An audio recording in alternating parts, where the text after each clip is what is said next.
Hello, my dudes.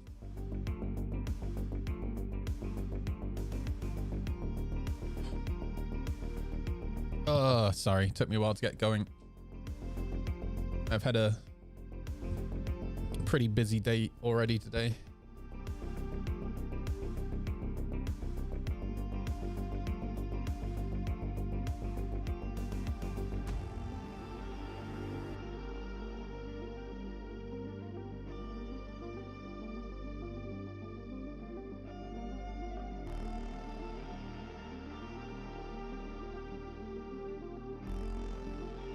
Oh, man. Well, my game is updated. I'm good to go. I haven't touched 4.7 yet. Oh, pardon me. Sorry. This is going to be my my first time hopping in. I think I updated it last night or this morning. Yeah, we're good. Man, I have to get my joysticks ready. I haven't wiggled them for ages.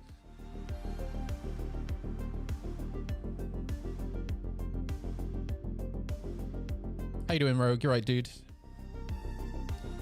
Zio Dozer, how you doing? Hey from work, 8 more hours to go. What, dude? Imagine working a 12-hour shift, dude. I was about to say I've never worked a 12-hour shift in my life, but that's not true. I grew up on a farm, and I've never, let's put it this way, I've never been employed to work a 12-hour shift in my life. But I've definitely worked many 12-hour shifts in my life. Oh, pardon me. Like the new Aurora, quite a lot. There are some issues with it, right? I was reading on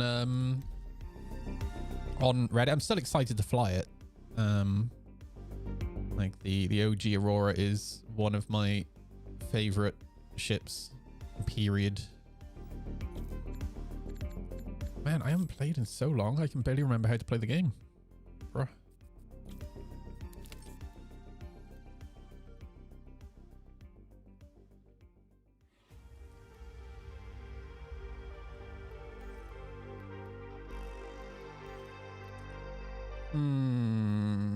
Back to good old Lawville. I have some work job hunting news, by the way. How you doing, Dominios? You right, dude? Moms, Mislev. Longest shift I ever did was 28 hours. Oh my god, dude. Never again will I work at an airport. That's wild, dude. What did you do? I applied for a job at Cardiff Airport here, which is my local airport. Got working in IT recently, and I ended up deciding I got offered an interview, and I decided not to go for it in the end because mainly commute. It would realistically at rush hour it'd be over an hour, and it's all speed cameras the entire way, so I can't even like enjoy the ride, you know. Got the new Aurora Mark 1 ES and melted. Yeah, I actually want to pick that up. That looks pretty sick. Yeah, I think they were pretty smart going for the Scorpius look with the new Aurora. I do like it. But yeah, job hunting work news. So I've been really picky with what jobs I've been applying for. I've only really been applying for jobs that I found interesting and that I can afford to be picky, right? Because of streaming. Just jobs that I knew would interest me. I wouldn't get bored at, right? Oh, baggage handler. Also did front counter service. Got you. That sounds rough, dude. Oh, don't worry. Job hunting here sucks as well, dude. But I saw a job pop up on Indeed, and it sounded really interesting. So it's website content, web content manager. So everything from it's basically all of my experience up to this date in life. Yeah, I started building just HTML and CSS websites in 2003. All right. for fun. I then started building Joomla websites for fun and WordPress websites for fun and like gaming forums and stuff like that back in the day, and built communities. And then I ended up joining a local community radio station here, and I took their website to like a whole new level when it comes to professionalism, and I managed the social media for them and put together their social media strategy. Then I became a server engineer, and so that was moving towards like setting up the infrastructure for websites, right, and maintaining the servers and whatnot.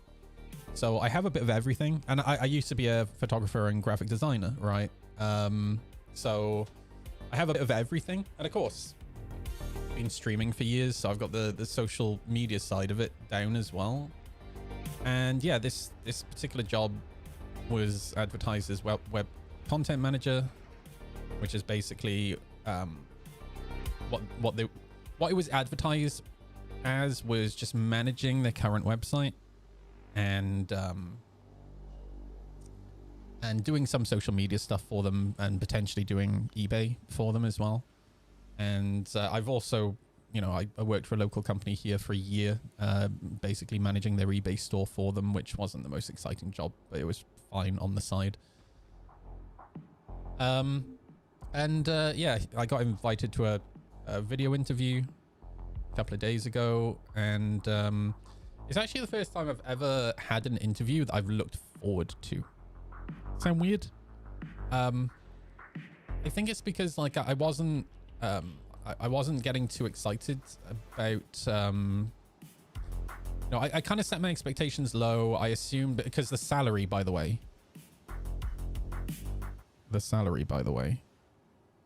god damn.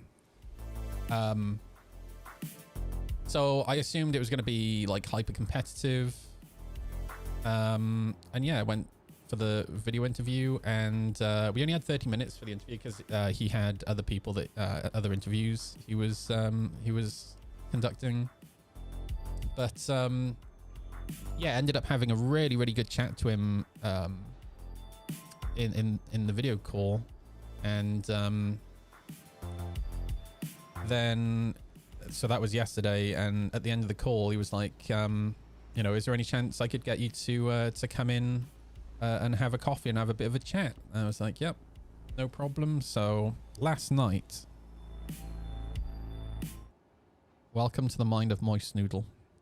Last night I spent about 8 hours writing a social media strategy for their company, which I didn't hand over, by the way. It was just so I had notes going into today's meeting, and a development plan for their website, which is fix all the things that are broken with the current website, and then research towards a new platform, a new website, right? I spent 8 hours just for the interview today, and it's basically a small local company. They have 2 stores, a family-run place, but they're doing well, and they just want to take their website and social media to the next level. I'm probably not going to have time for war and politics today, because well, I'll come on to this in a second. You'll understand why. But yeah, I got up this morning super tired because I wrote this report last night and then went straight to bed, struggled to get to sleep, anxiety and all that jazz, and got up at 8 this morning feeling like crap, downed a cup of coffee, got into the mindset of tech, and grabbed my tablet, got the bike ready. And by the way, still, it's a job interview, right? So I want to look tidy going in there, but I've got to ride my motorbike there. So I got all my adventure gear. So I put on some skinny jeans. I put on a shirt, tie, throw on all my adventure gear. I put the boxes on the bike. I throw my shoes into the boxes. And the ride out there is really nice. So they have the two stores. There's one here in Newport, but the main store is up in the valleys, and that's where I went to go meet him. And I walked in, and I gotta say, he's the nicest guy in the world. And it was the longest interview I've ever done. 3 hours. And honestly, it was just so nice because it was, you know, I got to know him. Personally, I got to, you know, ask a load of questions about the business, which it is a really interesting business. You know, he got to know me, asked me a lot about my history. And we just really hit it off. Like I've never had a job interview where the managing director of this company has just like shown so much interest in me personally.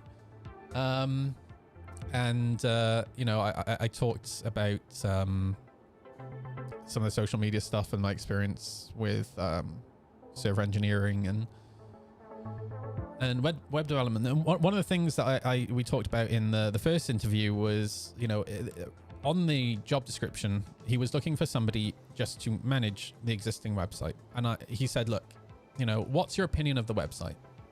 And he said, and I must have pulled a face, because then he said, be completely honest. And I said, bear in mind, I'd spoken to Scrambled Bread, and Scrambled knew that I was making a list of good and bad things about the website, and Scrambled was like, don't be too brutal.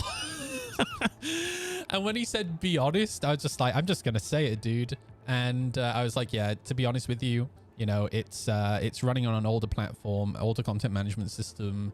The stack it's running on is quite good. It's, you know, it looks like it's running on Google Cloud Services. There's an issue that I have with how the domain is set up. You know, it's got an SSL certificate, but it's a Let's Encrypt. There's lots of bugs with the website. I literally read like 15 different bugs with the website. That's where my inner Star Citizen came out. Once I finished reading the list, he was just like, yeah, so what would you do? And I said, probably throw it out and start again, but with a more contemporary modern platform like Shopify, something like that. And he was like, yeah, I like that idea. Can you do that? I was like, yeah, easy. Probably do it in an afternoon. Okay, maybe not an afternoon, but you know, do it pretty quick. Something I said to him today was, I actually don't, for me, the website isn't the difficult bit. The website's actually the really easy bit. Like, that's the bit that he's like super, you know, it's his brand, right? And obviously he's proud of his business. He should be. He's done a great job. He just wants to take it to the next level. He wants it to you know, he wants to polish the car, right?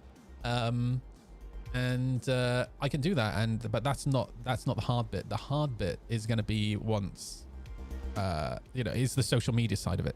And a lot of people don't really understand how much goes into social media.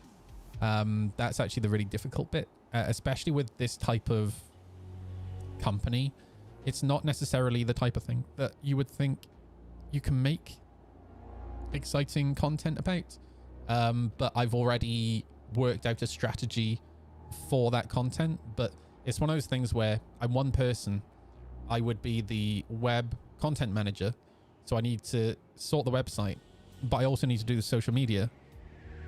And I'm one person, right? So it's about splitting it into projects and doing one, then the other. But yeah, essentially at the end of our 3-hour interview today, he basically the job's mine, essentially. The only proviso, so he said, you know, I want to offer you the job, but with the proviso that I need you to have a phone call with, so there's an agency that managed the website right now. And he just wants me to have a call with the agency that managed the website, just to make sure that, you know, I'm not technically inept, right? But if that goes well, then that's that. And then you guys won't see me much anymore, because this, for me, this is going to be one of those jobs where, you know, this guy is very proud of the business that he's built, and I feel like, He's putting a lot of trust into me, and I want to do as good of a job as I can. So I'll probably still stream on weekends. But I don't think I'm going to be able to do the weekday streams. He has said as well that he's such a genuinely lovely guy. He said, you know, how do you prefer to work? I said, what do you mean? He said, you know, do you want to work in the office? Do you want to work from home? I said, well, to be honest with you, I'm way more motivated if I'm not at home. You know, I've spent 8 years working self-employed from home, and, you know, I'm going to sound sad, but it gets a little bit lonely, you know. I like to be around people. And he said, yeah, it's completely up to you. He said, you know, I'm conscious of the fact you've got the motorbike, and, you know, if there's shitty weather, then I don't need getting wet on the way to work. So you can work from this office. You can work from the office in Newport. But yeah, I've got the freedom to kind of do whatever as long as the work's getting done. So oh man, I'm excited. Dude, there's a freaking window, bro. This thing is nice.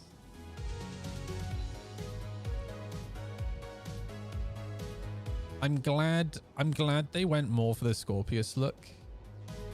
And because, you know, all the people who are complaining that they didn't keep it closer to the original Aurora don't seem to understand that you kind of need this long nose to get the struts out of your eyes.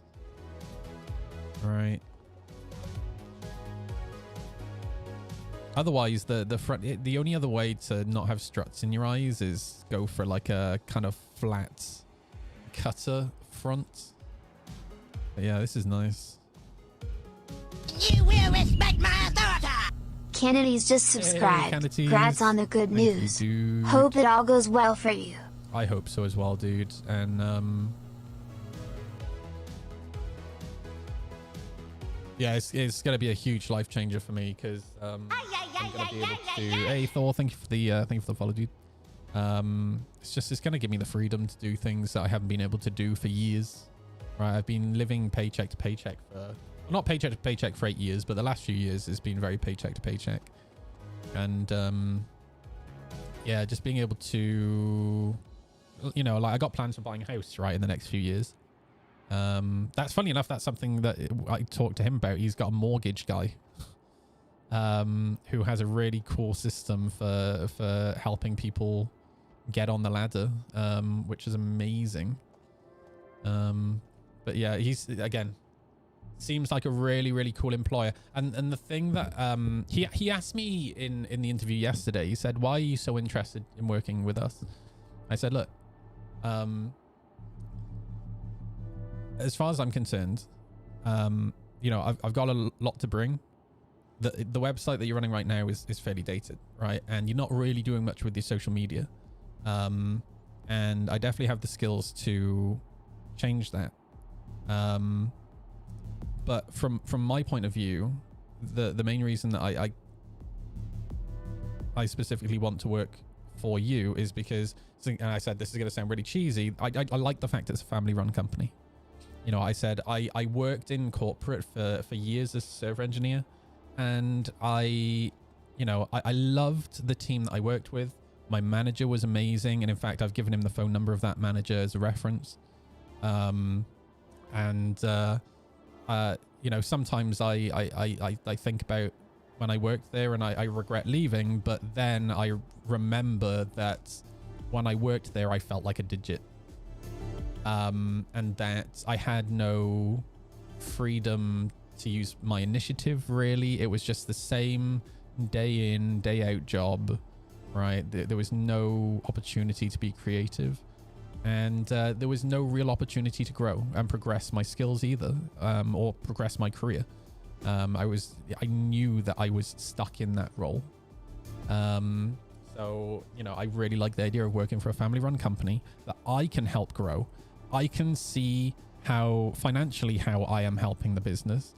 But then, you know, I'm quite a proud person, especially when I work on, you know, anything creative like videos, websites, etc., etc.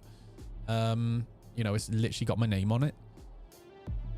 So I want it to be the best it can be. And, you know, if the company grows, then I would hope that you remember that I helped you grow it and you helped my career, right?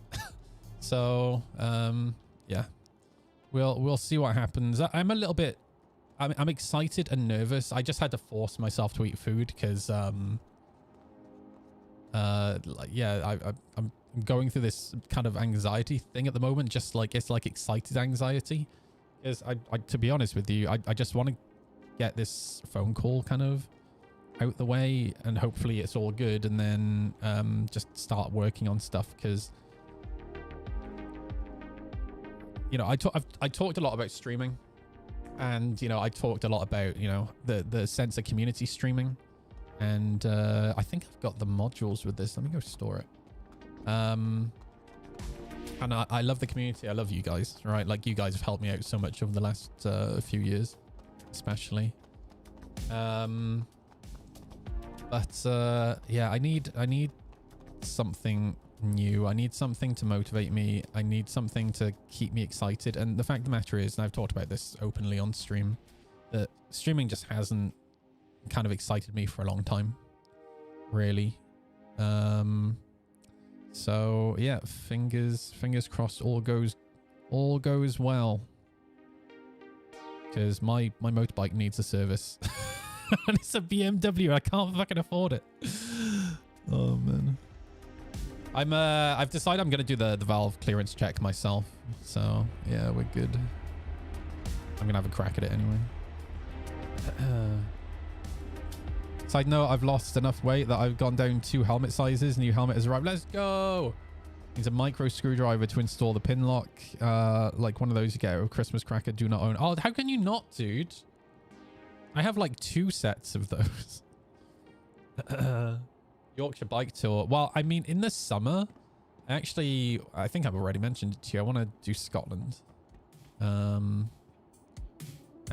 whilst in Scotland, probably spray the bike as well, because my friend John has the workshop that he's got used to be a body shop, and they have a spray booth and all the equipment, and he has experience spraying vehicles. So yeah, he's offered to help paint the bike, which would be sick.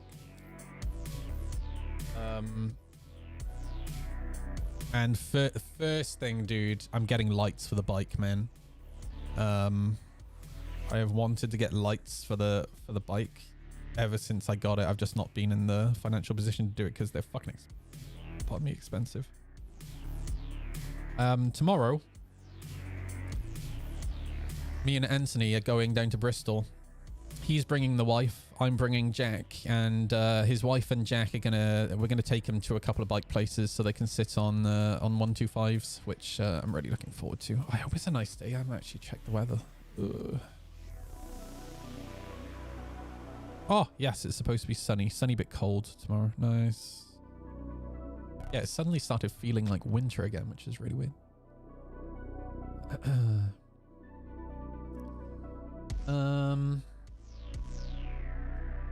It's all about money for your time given. If it's good, then nice. Yeah, and like I didn't say it to him because I didn't want to sound like I was like give him a blowjob or anything. But like, if I'm working in a job where I feel respected and I feel motivated, I don't necessarily mind doing out of hours stuff either. Like, especially when it's something creative.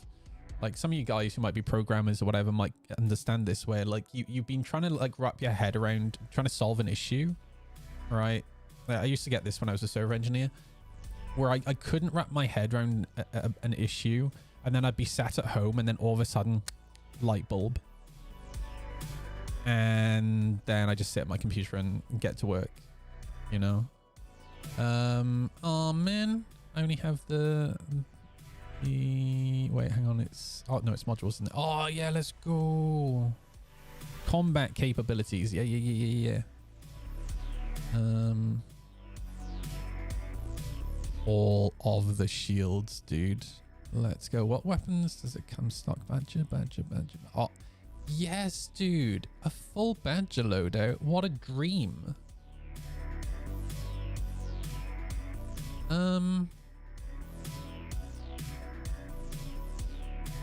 Okay. And I'm excited to give this a go.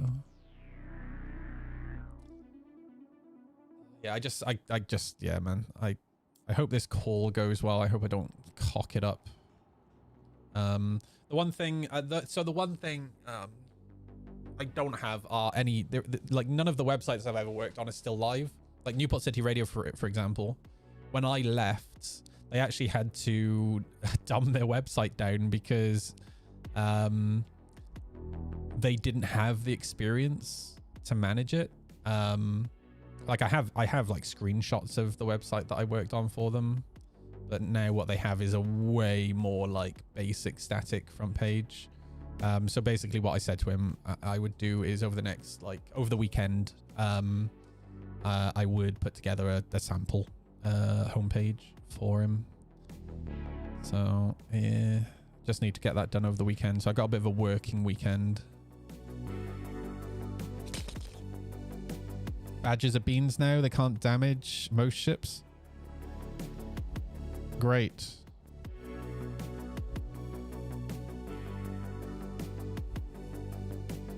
I guess I'll find some cannons. What cannons can I? Because there's size 2, 4 size 2s, right? What can I pull cannons off? Oh, all my stuff is here. What am I on about? I should have. I think I might have guns here. Hang on, before I pull it out. Unless I've lost everything, it wouldn't surprise me it started. Funnily enough, in today's interview, I'd sent him one of my YouTube videos to take a look at. I'd sent him some Twitch clips actually, and he was showing his 8-year-old grandson some like Twitch clips, and his grandson couldn't get over how he was like, "Oh, that game looks amazing." It looked like a movie. So good, dude. I was like, yep. Man, if only it fucking worked. That would be nice. Oh, dude, I got loads of guns. M4. Oh, I've only got 2 M4As.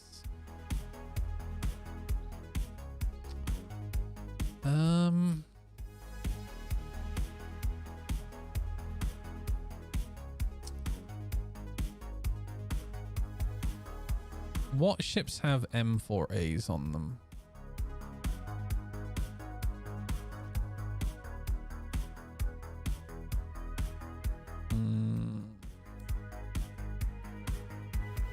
Or any cannons?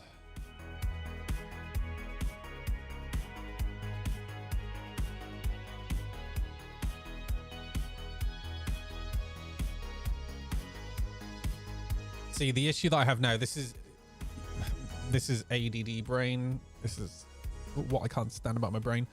I want to just play the game and relax, but my brain is just like so focused right now on job. Right.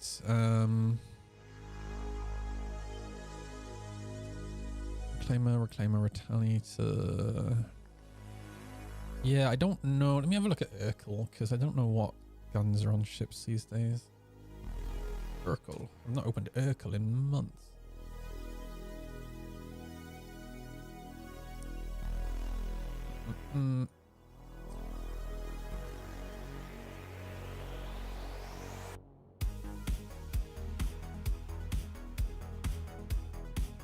It's tricky because this size 2.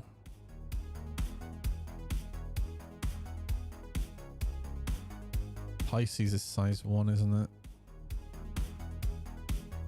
I might just have to go buy some guns. Oh, Hawk. Hawk is size 2. Sucker Punch Badger. Oh, Sucker Punch is size 1. Badger. Great. Fuck.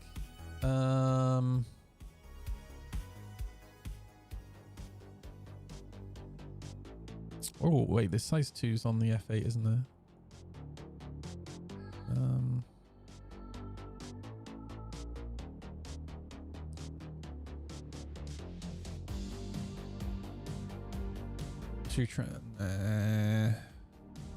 Nah. Got a cat. I don't think so.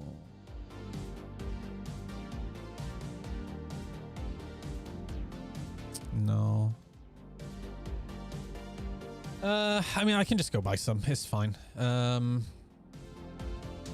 What weapons are people recommending? Cannons, ballistic, energy.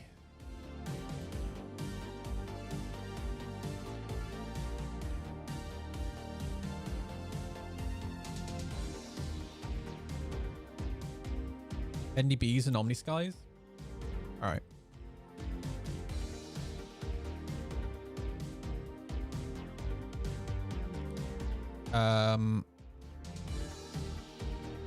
Where are these? I could do.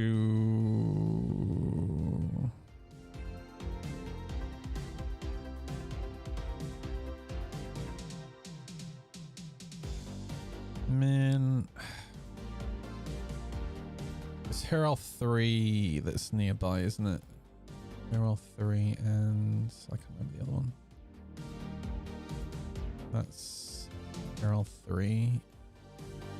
Herald 2, let's go. That's exactly where I need to go. Herald 2, yeah. Let's go. All right. We have a plan. Let me pull the crappy badges off and we'll might want to update Urkel. Oh fuck.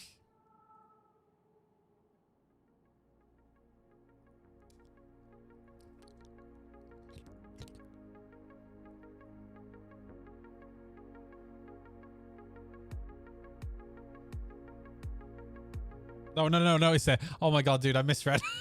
I was about to be ready to press. All right, we're good. Let's go. I'm excited to fly this ship, dude.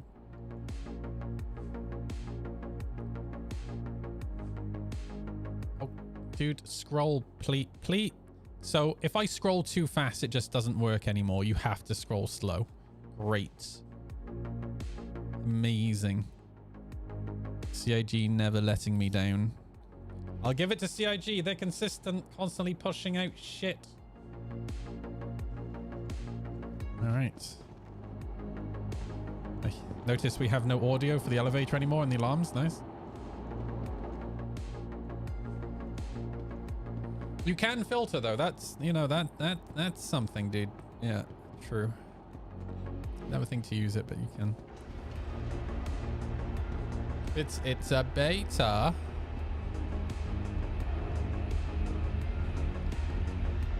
Man, I had to take a break from the Star Citizen Reddit, dude. I'm fed up with people using alpha as an excuse.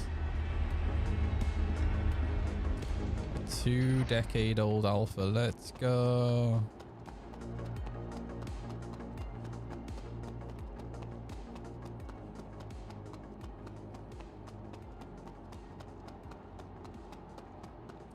I didn't pull the guns off. Oh, it's fine. I'll just leave them there.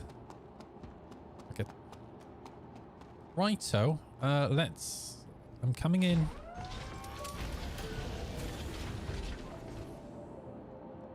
Pretty nice.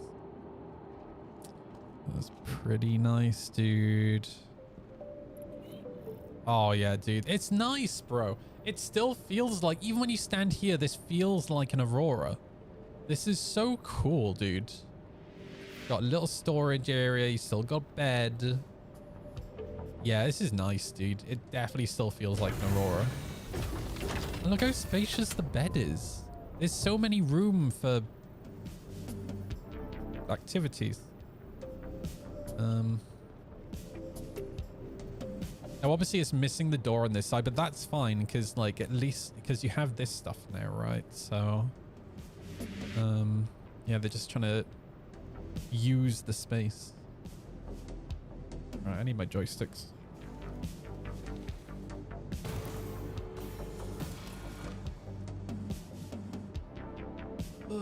There's a bit more room. Yeah, there's definitely a little bit more room. About 16 inches of space extra compared to the original. Maybe 17.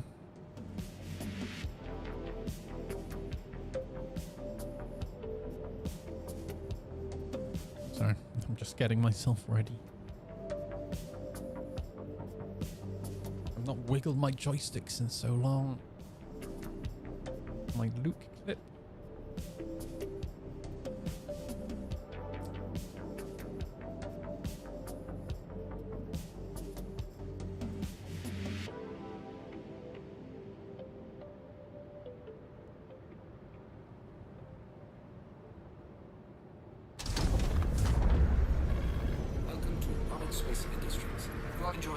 Wait, why does it sound like the engines are turning off when I just turn them on? Need to reverse the audio, CIG. The radar's nice. Angle's good. Size is good.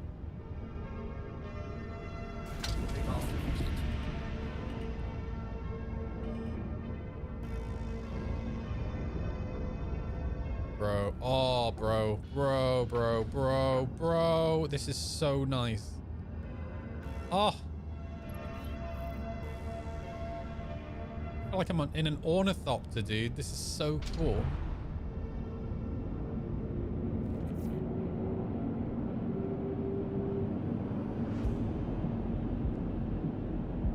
I like it. I like it a lot. All right.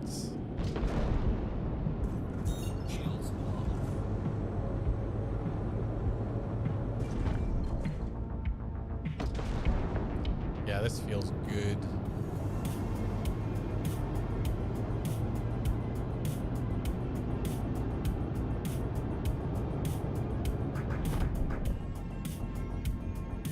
Play, set, nice.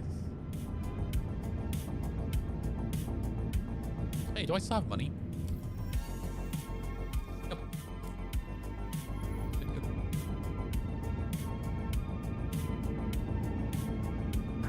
Right, her L2.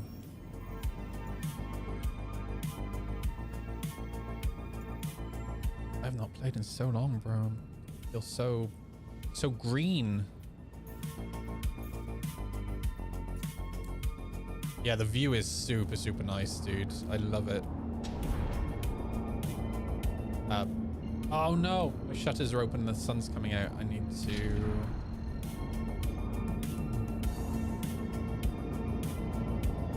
All right, let me go close my shutters one sec.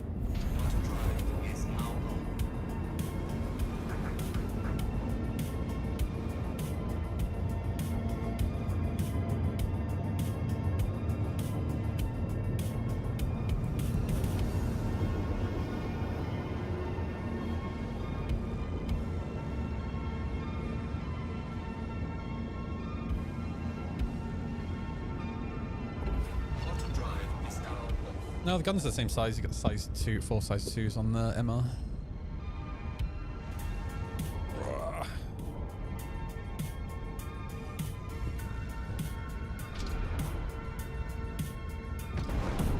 Oh, right. Hello.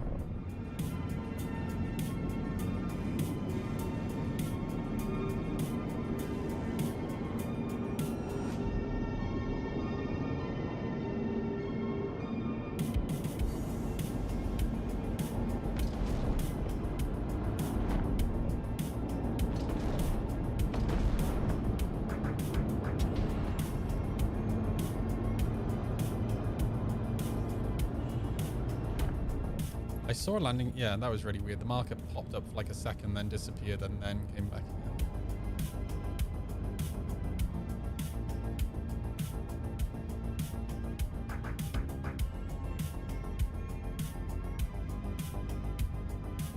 Can you use the I forgot what it's called, the transform button to fold the wings without the landing gear?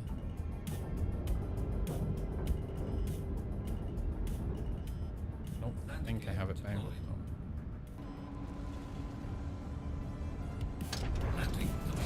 Nice.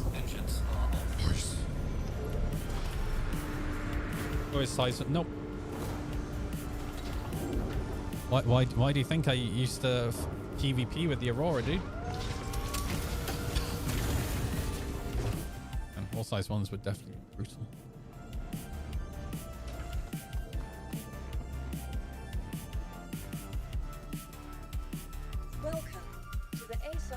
Yeah, the reason I don't use this filter is notice how it doesn't show the ship that's currently on the pad.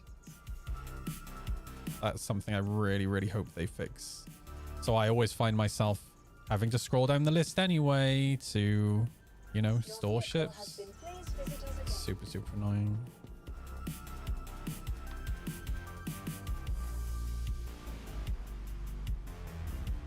Left alt K. Yeah, but keyboards are for poor people. Right, so, yeah, whoops. I need to rebind it on my joystick.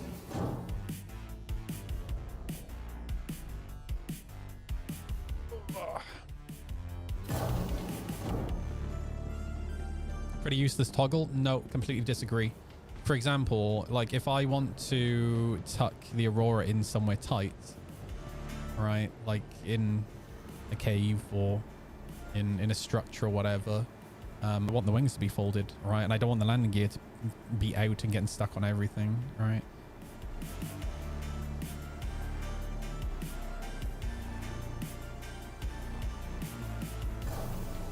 Hey, Zell.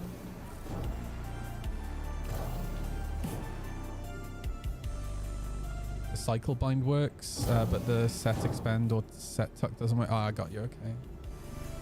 Or in another ship. Yeah, good point. Because, you know, it's something that's very important in Star Citizen is, does this ship fit inside this ship? All right. I get it. We like putting big things into tight spaces. Oh, yeah, the Aesop. Oh, yeah, my bad. Yeah, my bad. I mean, it's not like, it's not completely useless. It's just I wish it worked, but it was developed by Cloud Imperium Games, so it, well, doesn't. What am I here for? Omnisky, right? Omnisky 6. Omnisky 6.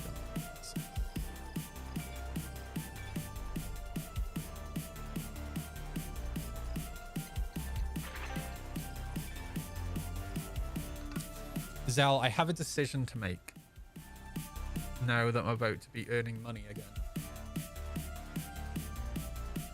And you'll understand the decision. DRZ 400 or Yamaha R1?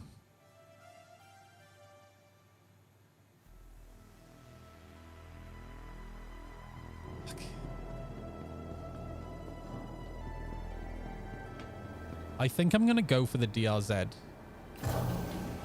Because that way, I'll stay alive one more summer. I'll stay alive one more summer, and I'll have another bike to commute to work on. Don't spend your first paycheck. You're not my mum. I'm going to spend my first paycheck. I'm 100% spending the first paycheck. Got a new job. So basically, long story short, I have been offered a job with a proviso that over the next 2 days, I'm going to have a phone call with the agency that currently administrate the website for the company that I've been offered a job with. And as long as I'm not a fucking moron and I'm able to show I have some fucking technical experience, then the job's mine. So, and dude, it's a good job as well. Basically web content manager. So it's originally on the job description, it was managing their existing website, doing some eBay stuff and doing social media. But in the first interview, you know, I talked about my experience as a server engineer and setting up infrastructures for web servers and stuff like that. And he asked my opinion about the current website. I kind of tore it to shreds a little bit. I gave him a long list of bugs with the site that I would fix on day one. And I said, but ultimately it's a dated website and you need a new one. And he was like, yeah, completely agree. He said, can you do that? I was like, yeah, no problem. But the thing is, the website, building a new website isn't actually an issue at all. It's the social media side that's more of an issue because of the type of business it is. It's a business that it's not exactly the most exciting thing to make social media content out of, but I've already written like a 5-page, 6-page social media strategy of content that we can make that is actually engaging and fun. So yeah, it's gonna be a fun challenge, and it is actually a job that I'm really looking forward to. So, and he, you know, the guy that I'll be working directly for the managing director. Like he'll be my direct line manager, but He's such a cool guy. Really smart guy. Doing well for himself. I feel like I've got a lot I can learn from him as well. So, yeah, that's nice.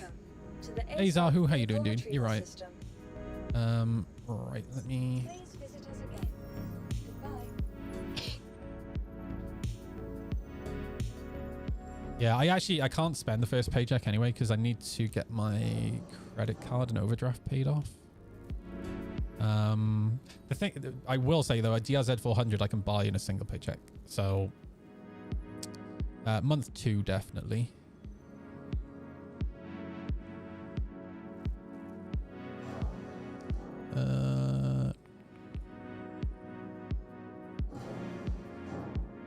Right. Omni Sky, Omni Sky, Omni Sky, Omni Sky.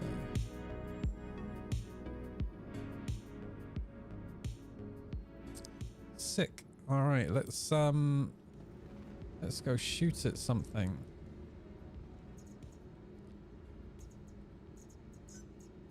Wow, I used the toggle and it worked. Stand by. Amazing. Your vehicle. Please visit us again. Having the flexibility to do some work from home as well is not like, he gave me the option. I could either work in the office or work from home, and I said, well, I'd rather work in the office because I'd rather like be around people. But I have the flexibility to work from home. I can pick which office I want to work in. And he also said, because I said, one area where I could use a little bit of flexibility is one of my sister's dogs is epileptic. Sometimes I look after her. And she needs medicating in the middle of the day. And he said, you can just bring her to work. So I can take Bron to work with me as well, which would be fucking awesome. All right, we have cannons.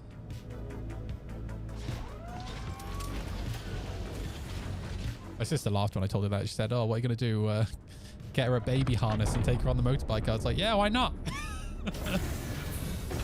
I haven't used it. Like, aesthetically, I love it, Zalnag. I've not used it in combat yet. I've just put some guns on it.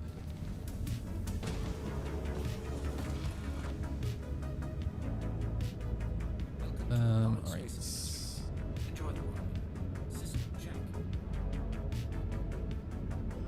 How many? Oh man, we do not have much power to play with. Shit, we don't really have... Man, I need... Oh yeah, because now the radar is not one pit. Oh, wow. Okay. Damn.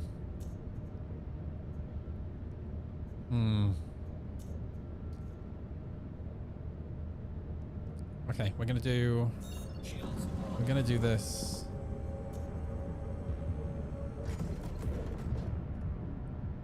Yeah, that'll do. I'm sure it'll be fine.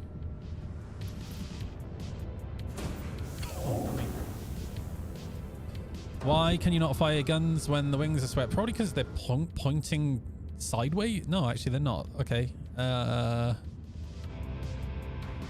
don't know. What, even with the landing gear up?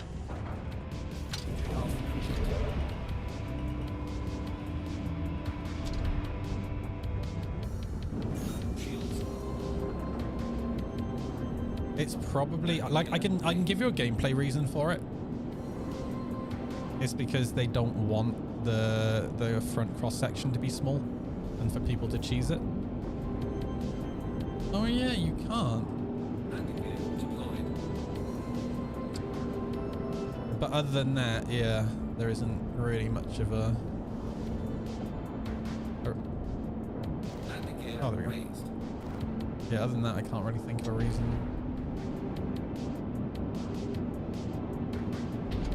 Oh, this thing is cool, dude. Warrior 10JJ. I like that guy. Alright, let's go back to Hurston and we'll find... I'll just do a cheeky mission so I can shoot some stuff. No, nobody judge me too harshly. I've not really played the game for a little bit, so I'm going to be a bit newbie. I'm in Aurora, so no one will know anyway. I'm not gonna lie, I'm so tired. Holy shit. You too, Mouse. You too, dude.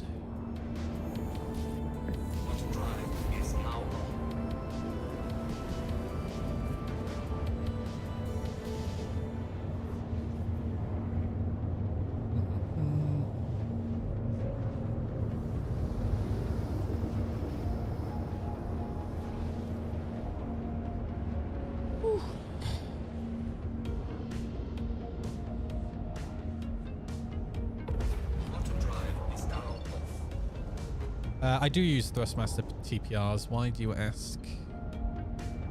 Are you going to ask for a review, or do you have a pair that are broken?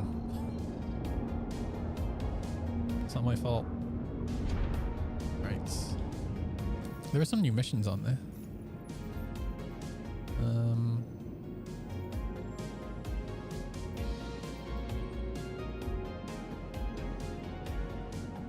Do.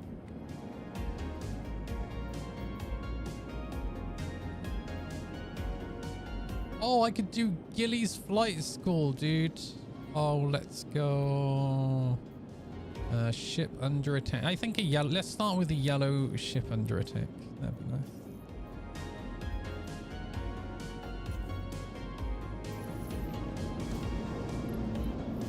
Something interesting. You know, I haven't actually had many issues with quantuming.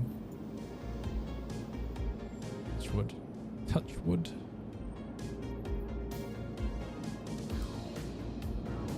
Don't know what you have to do to break. I mean, so I actually do have a very slight breakage on my TPRs, but bear in mind my TPRs have upwards of 10,000 hours on them. They probably have upwards of 20,000 hours on them. But basically the ball joint on the underside of the pedal, I think it's on the other side of the pedal, one of them is cracked and needs replacing. But it still works. I know. But you actually can't get a replacement part from Thrustmaster. They don't sell them, so Mayday! Outlaws are attacking my ship. I need someone to 3D print one for me. Make sure they stay safe. Okay, I'm coming.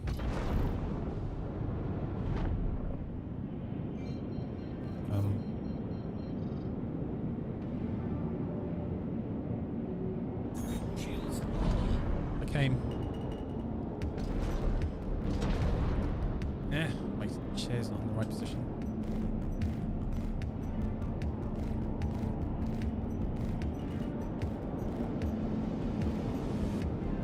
Useless NPCs, dude. Shields damaged.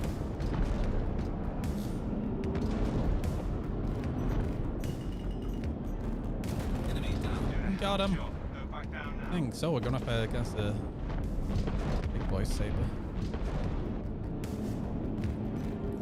Oh, dude, it's weird not having the pip, because I use the pip to merge. Whoop. I use the pip to merge, so not having it. Oh shit! I thought he was facing me. That was dumb.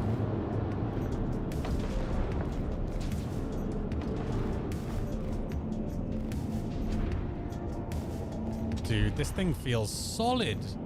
I love it, dude. Like, it feels super snappy. Looks like you're clear. Scans clear targets. What you on about, bro? Pascal Mahabir is still alive.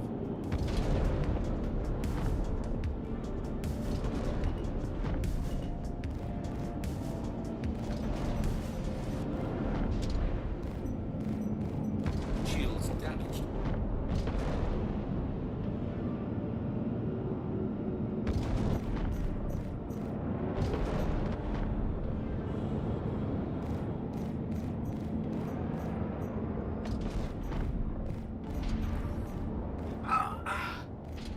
Thank you. I thought we were done for. I am a god. Thanks for grabbing this. Just spoke with the pilot and they're anxiously awaiting your arrival. I'm sure. Don't let us down. I'm right here. I received a blueprint. What? Okay.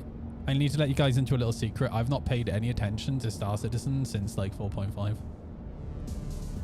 Yeah, you get some blueprints. Bro. Okay, that's actually really sick. Okay. Man, tangible rewards for doing missions other than just money? What?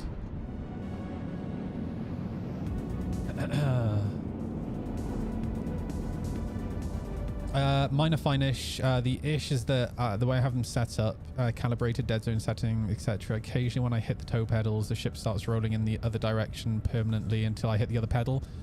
So funny enough, I've had a pretty long-ass conversation with Yogi about this. It's a bug with Star Citizen. No, it's not going to be fixed anytime soon. In fact, the original conversation that I had with Yogi about this was before I became friends with Yogi. And it was over Spectrum DMs. And that was about 4 years ago. And he told me it's not going to get fixed anytime soon. And then I brought it up with him again one day while we were playing DCS together. And he was like, yeah, that's not going to be fixed anytime soon. So, yeah, it's just a bug, dude. So what I do every time I get in a ship, I just hit both the pedals real quick before I even take off. And then that fixes it. Yeah, because you'll see it happen to me on stream every now and again. I'll take off and then I get locked in a roll. And it's just like, oh. But you just kind of build up a muscle memory for it. It's because of the way the controller system works. Yeah, the more you know. Right, let's grab another mission. That was kind of fun.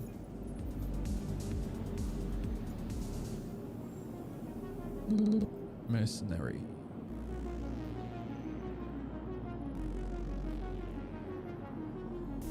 I reckon I could do an orange.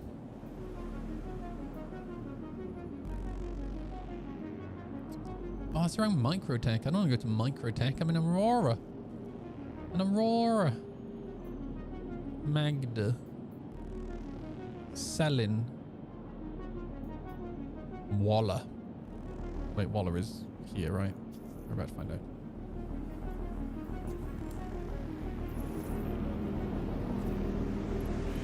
No. God damn it. Dude. Why? CIG. I remember when CIG said there's going to be enough to do around a single planet that you won't need to leave a planet. And here I am in my Aurora needing to quantum jump between planets because there aren't any orange contracts around Hurston. Fantastic. Hey BB, how you doing, dude?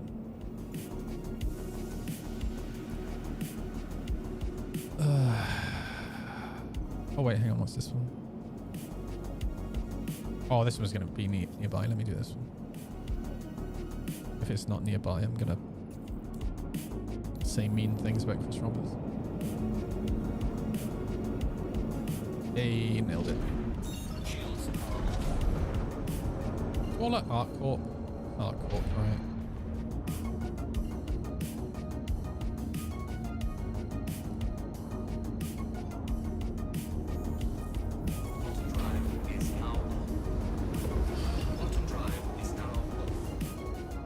Still one more workaround that we shouldn't have to make. Exactly, dude. My brain is just filled with these workarounds that I constantly have to do to play the game. That's why I get so frustrated. And why do I have share is unavailable stuck on my friggin' screen? Great. So, get rid of it.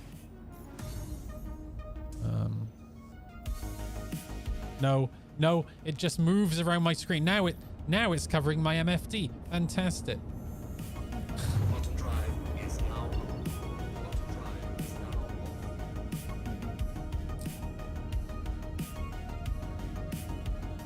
Well, the good news, there's some good news from my side, BB. I got a job offer with proviso that I need to have a phone call with one of the guys from the agency that currently manages their website. But if that goes well, then all channels, I'm under attack. Please, then we're all good. This? Help me. Shh, too much shouting. Okay, good. Operation Security Blanket. What's the chance to Star Citizen 1.0 this year before? Dude, we're all gonna die to nuclear apocalypse before Star Citizen. I never When I backed Star Citizen, right? When I backed Star Citizen, I never for once thought that we would die in a nuclear apocalypse before Star Citizen came out. But here we are, so that's nice.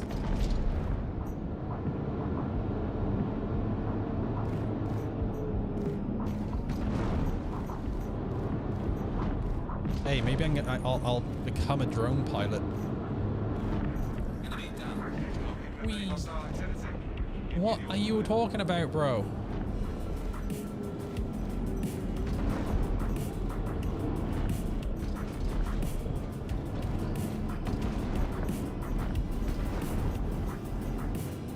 I need some more boost. Whoa. The teleporting is nowhere near as bad as in 4.5 and 4.6, by the way.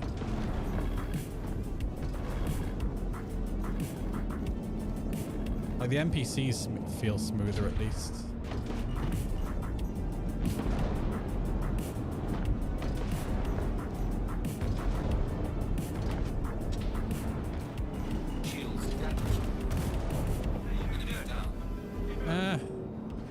Gladius.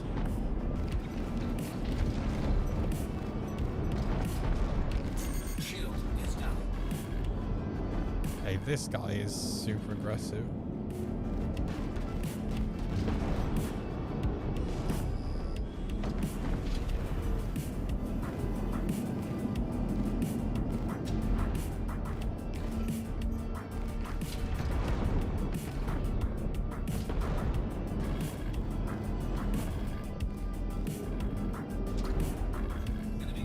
Got him.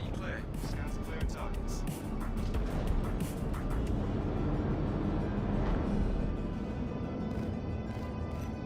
Shield is down.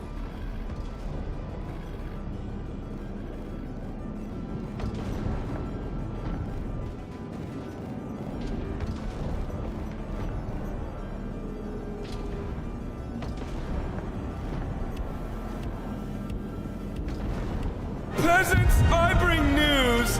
Join me in PC gaming and ascend to godhood! For you are weak, and I am mighty! Mario has just subscribed. Good day, sir. Do you think no pip shooting outside of radar range will become a thing now? Do you think no pip shooting? No, no way, dude. No way. I do... I'm not sure how I feel about the pip thing though, because I use it. It's so useful for merging onto your target. Like so. You've got to keep them off us so we can work. Quick, take our ship before it's too late.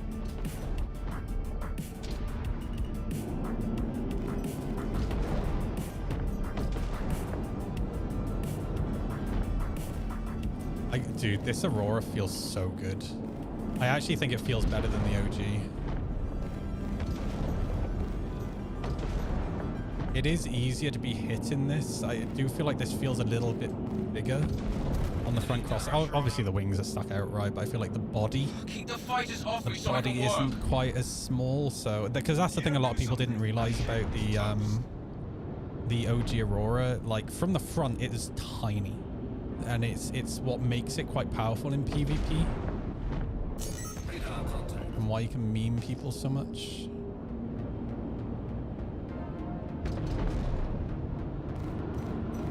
Hello.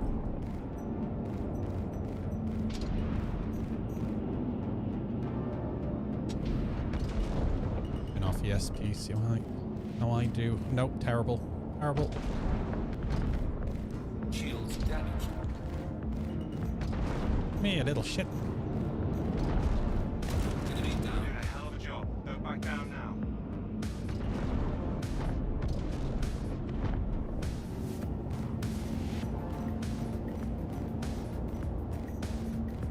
What was this Talon doing? He's just like shoving his face in the friggin' rock. I'm heading out. Got him. Take care. Sorry for keeping this short, but Fox will need you to provide security for this ship. Yeah, I like this ship, dude. Good look out there. It's nice. Hey, this is Walton with Foxwell. One of Foxwell's clients And I played Helldivers 2 for a while. That game is so much smoother and fun. Yeah. Yeah, it definitely, it feels less desyncy at the moment. Well, like teleporty for ships. Because yeah, in 4.5 and 4.6, it's actually it's probably like one of the main things that drove me away from wanting to play the game. Was I just found it so frustrating having pips and ships teleporting across my screen the entire time. Definitely feels smoother.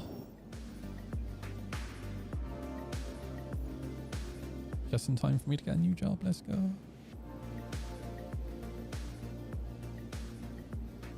Right, let me go back, Kirsten. Let me go get repaired. Because I run at those 4 hit points on the nose.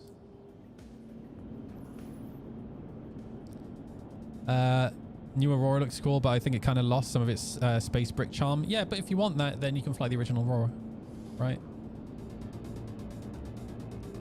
Like this still feels like an Aurora to me, just a more modern Aurora.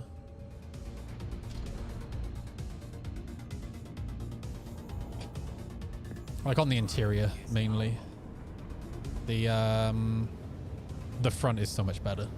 Like not having the friggin' struts quite so in your face, which you kind of need the longer nose to be able to achieve this, really. I mean, you can do it with a fairly flat front as well, but then you end up with just the front of the clipper. All right, so right, let's go to Everest.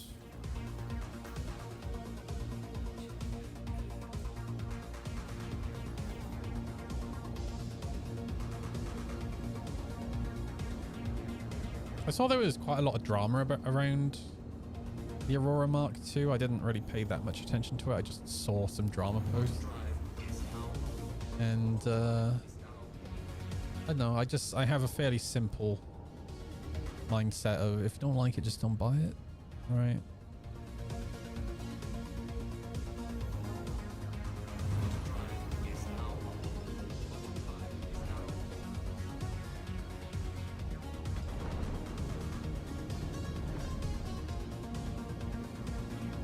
And yeah, I'm way more tired than I thought it was.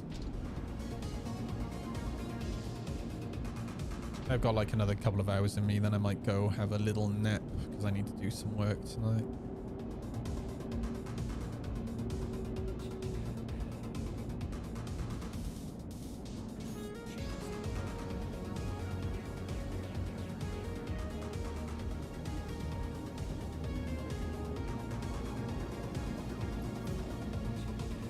I definitely need to practice without ESP because my aim is not quite as good as it was.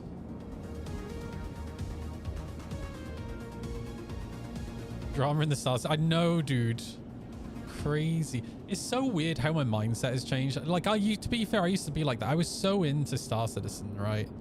Whereas now I'm just kind of like, well, whatever happens, happens. And like, I guess the priorities change, right?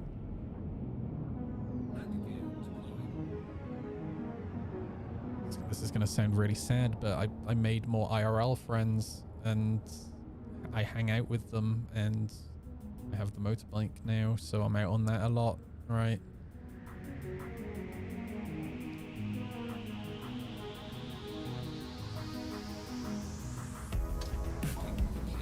Nice. Like a dainty butterfly, dude. I thought Star Citizen's main gameplay elements were drama and not playing the game. No. It's screenshots, drama, then play the game. Right? Don't forget screenshots. There are people out there with like 5 terabyte screenshot folders. Right? Right, landing. Bro, are we getting on-ship repair in the next patch? And just in time for me to get a job.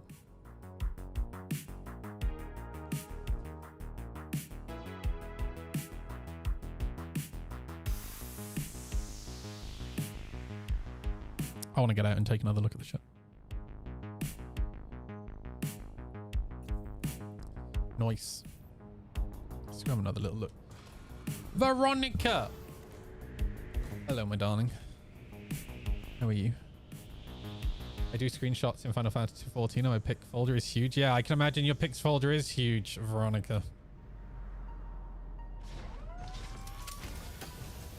Dirty bitch. Look at this thing, dude. V, I've done something dramatic, dude, and got a job, bro. Wild. As a web content manager. Exciting times. Now I have to be a grown-up. Well, it's I got the job offer with the proviso I have to have a technical phone call with the company that currently run their website, just so they know that I don't I'm not bullshitting about my experience. But yeah, that content will be managed all right. Well, it's so sorry for those of you who've already heard me talk about this today. So it's for a local family-run business that's doing okay, well, doing pretty well. They have 2 stores. It's a retail outlet, and the job description was web content manager, and in the job description it was basically we need somebody to manage our website, you know, keep products up to date on the website, and basically run our social media and maybe do eBay. And I rocked up to the first interview, which was a video interview. Guy was absolutely lovely, absolute gent, proper Valleys lad, and we hit it off like straight away, immediately. And you know, he asked my honest opinion about the website, and I said, you know, if you're looking for the honest opinion, here we go. And I'd already written like a 4-page document about the website, including a list of bugs with the website. And I listed off the list of bugs, and I was like, you know, you got all these issues. But quite frankly, it's running on an older platform that wasn't really designed for e-commerce. It was designed for personal blogging. And personally, I'd throw it out. I would consider a new, more modern platform, and I'd just start again from scratch. Yeah, he was like, yeah, that sounds amazing. And I told him about like my server engineering background, like helping build infrastructures for web servers and whatnot, and load balancing. So I think once he realized that I had that background,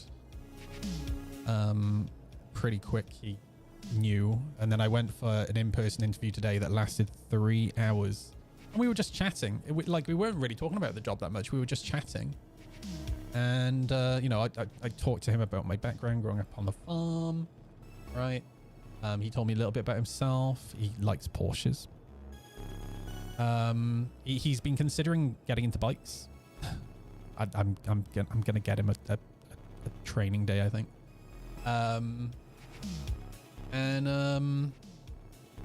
Yeah, it was just super nice. And like we talked about social media today, because like I said to him, like for me the website isn't the challenge. The website is the easy bit.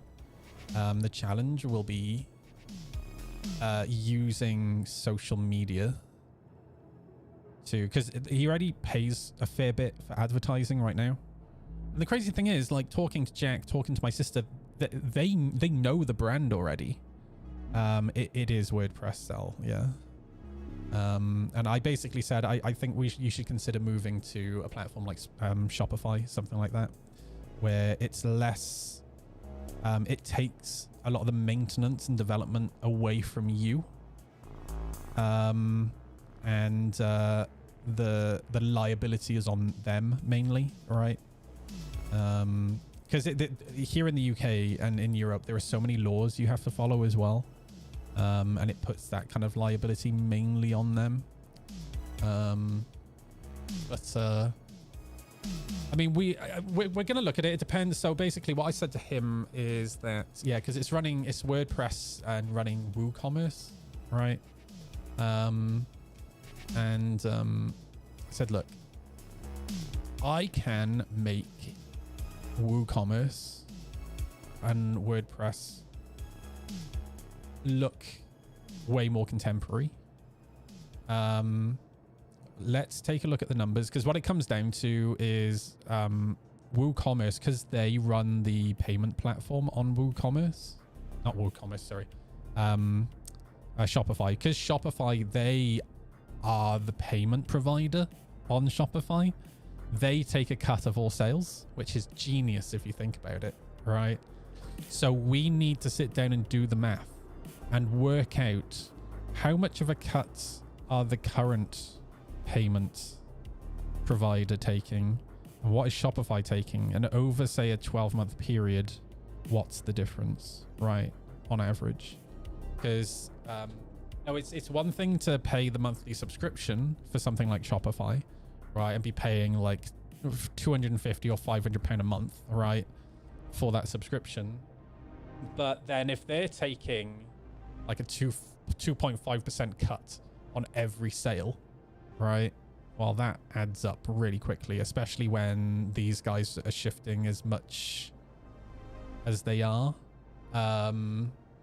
So, you know, we might end up sticking with, and to be fair, I've not used Shopify before, so I'm not entirely sure. I would assume that Shopify has just a pretty easy tool for importing your database from WordPress. I've not really looked at it, right?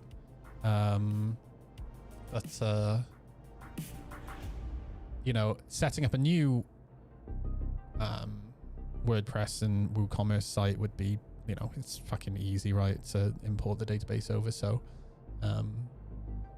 yeah, either way, I mean, you know, if we move over to Shopify or Wix or something like that, then it'll be fun, because I've not really used those platforms to build before, but they're so simple, right? And even if I'm sticking with the WooCommerce and WordPress, there's a really cool template called Blocky. It's not really a template, it's kind of like a tool. It's like a plugin tool that has templates built within it, but it's designed specifically for WooCommerce. You know, my dudes, I grew up with MySpace, right? So I was building HTML websites in 2003. So and I can do some basic PHP and JavaScript. So, you know, I can customize pre-existing templates to do whatever, right? I built some really cool, I don't know if you guys are familiar with Joomla, but Newport City Radio's website, I built with Joomla, really similar to WordPress. And I built some pretty cool modules for the Newport City Radio website. So for example, on the home page at the top, it showed the artwork and the title and the artist name of the current playing track on live, right? And then it would show the current track, the previous track, and the next track, right? Which was really nice for people who weren't sure of what was playing. They wanted to, you know, they wanted the track name. So yeah, it was fucking cool. Yeah, Joomla was pretty good. I think like Joomla is still okay. It's just there are so many content management systems out there now that just do it better, you know. So no, I haven't actually. And that's something that I meant to, because we started talking about AI today. Dude, we're so bad together. We kept going off track constantly. But he brought up AI, and I was like, well, you know, we do need to be a little bit careful with AI, because a lot of people on the internet are capable of kind of spotting AI, and the last thing you want is, obviously, we want to be seen as like a family-run company. You know, we're doing everything we can to like be a part of the local community. And we want it to feel personal, but if we just start building everything with AI and people spot that we're using a lot of AI generation, it makes it kind of less personal and less like we give a shit, right? So, you know, AI is great for assisting rather than completely generating content from scratch. But in terms of like coding, no, that I was going to say that to him and I kind of forgot now that you've mentioned it. It's something that I've never done myself. And in terms of this job, it's definitely something I want to look into, because it would definitely be a big time saver. My only concern about it, like I'd want to talk to some of my friends about it in terms of like the reliability of the code, because the last thing I want to do is like use it to create a plugin or a module for WordPress or whatever, right? And then introduce what's the word I'm looking for? vulnerabilities, right? Because I know that WordPress can be pretty shitty sometimes when it comes to vulnerabilities. And the last thing I want as well is like introducing memory leaks that crash Nginx and shit like that, right? So, but luckily, again, because I've got the server engineering background, it was something that he mentioned in today's interview. He was like, yeah, a couple of weeks ago I had to call them because the payment stopped working on the website. I said, well, you know, the nice thing is if I was working for you, I can take that off their hands, because right now if it breaks, the people in the shop have to call him, he has to call the agency, and then the agency have to look at it and fix it. Whereas if I'm there, I know straight away that it's broken and I can just fix it there and then without like this chain in between, right? So it just speeds up the process, right? I recommend only using Claude for front end. Okay, cool. I'll definitely take a look at it. Hey Dragon, how you doing, dude? You're right. A lot of free UI libraries. Yeah, I mean, like I can build a template from scratch, but the one thing that I can't really do, I wouldn't be comfortable doing in this instance is the default search for WooCommerce on WordPress is terrible, dude. Really, really bad. And you know, I can make the website look amazing, but I because of like how shitty the default WooCommerce search is, I don't think there's that much I can do with it, you know. So that's why, like Blocky, the search on Blocky looks so much better. So yeah, I'm doing all right, dude. I've got a provisional job offer, as long as like the tech phone call goes well. So yeah, really good. Again, it's just, I'm so excited because local, small, family-run company that's doing all right, but I feel like it's a company I can grow with. And it's not his only company, by the way. He has he does other he's a proper entrepreneur, right? He sees opportunity, and you know, this is one of the things we were talking about today. You know, I spotted straight away that he's somebody who can see an opportunity and he jumps into it. And the reason he owns this business was because he was a customer. Every time he came into the store, they never had stock because the guy didn't quite have enough money, didn't have enough capital to get the stock in. And the guy was having relationship issues, and he was chatting to him one day, and the guy who owned the store was like, oh, I'm thinking of leaving, shop's not doing great. So there and then he offered to buy the shop from him, and he literally bought it there and then. And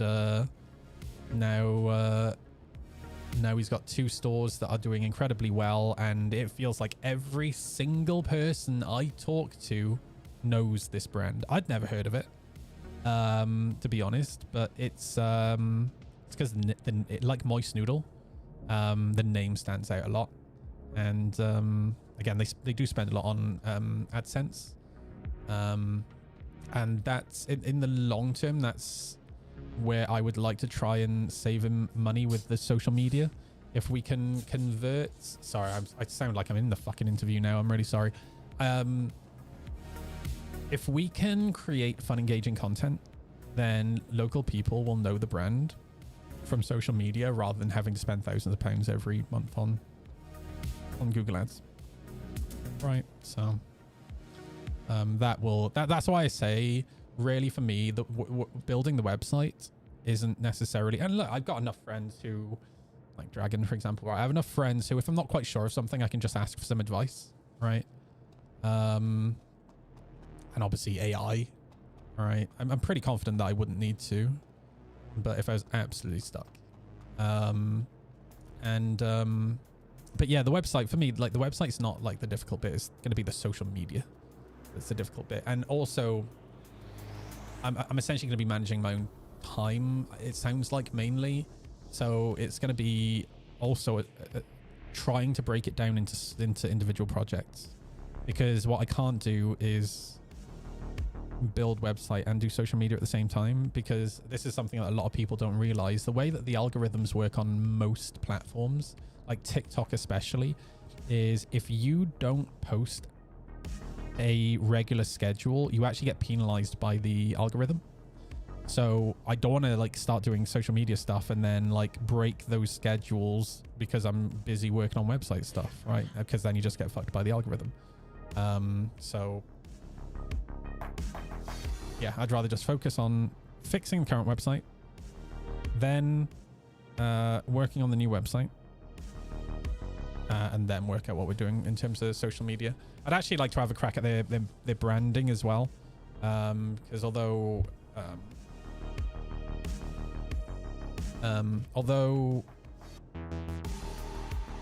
they have current branding and it is pretty tight, again, it's just kind of a little dated, and it could definitely use just a little, like I'd say it's probably about 5 years behind, something like that, and it just needs a bit of a pickup. So all right, let's give me a second, guys. I'm gonna go make myself a cup of tea because I'm so dehydrated, I'm thirsty. So I'll be back in a couple of minutes and then we'll go shoot some more shit.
It's weird. Like I kind of I feel like I'm dreaming a little bit.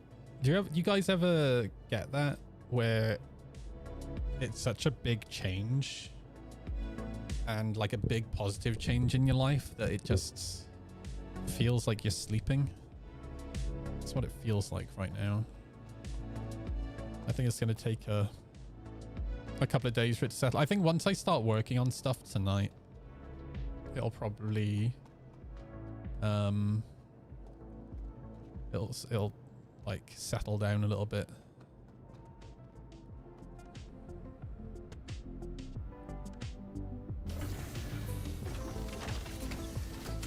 Oh my gosh.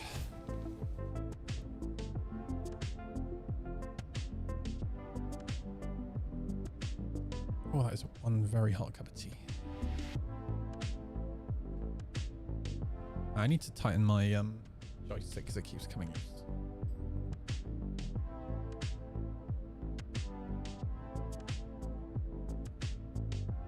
Wrong Allen key.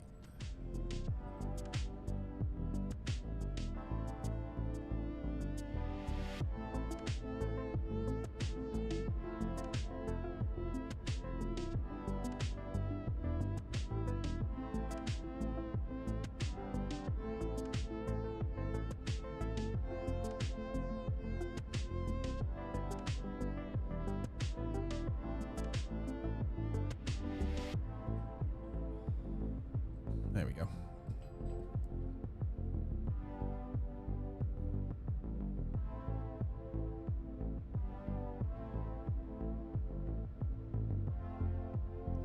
All right, onwards and upwards.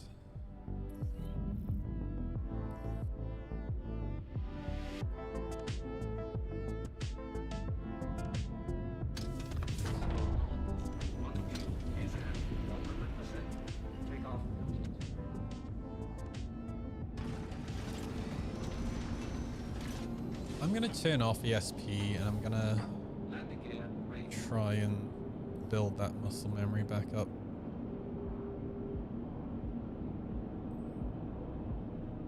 Next mission.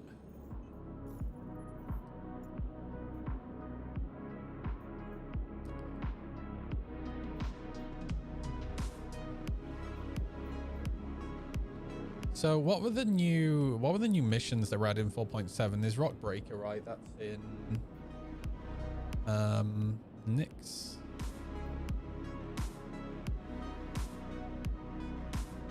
Was there anything else? Am I making it up?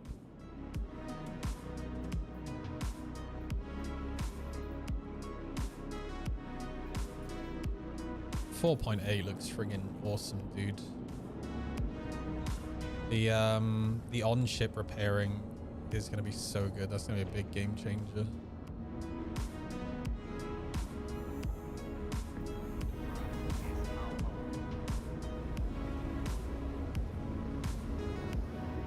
I love Rory Sutherland's take on marketing and how real people interact with the brand. Brilliant guy. I'm going to have to check that out. Rory Sutherland. That's the claim. Whatever you have to do to keep you safe. I think being authentic is huge. Right? Like, you want to build trust. Especially when it's like a family-run business.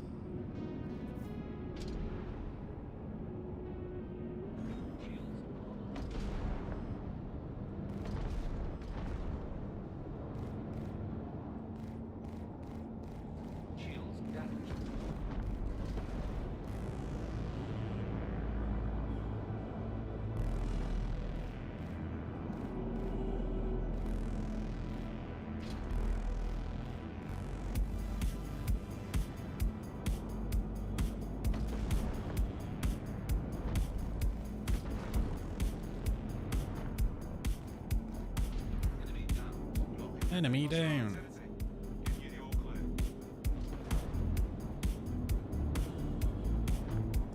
Oh, I noticed as well that we're getting the G-Force suits soon, like the pilot suits.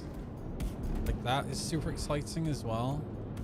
Was that in 4.8? I keep losing track, like, I've not been paying attention to Star Citizen.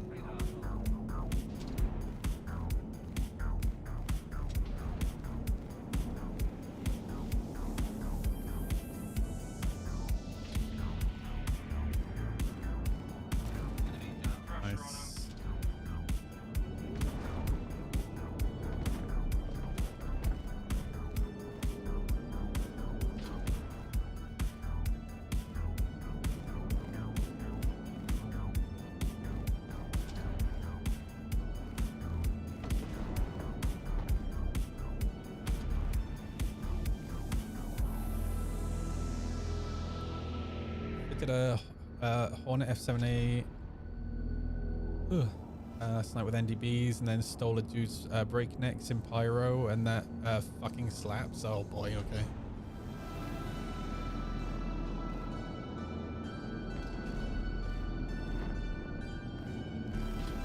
Tempted to slap some ballistic cannons on this.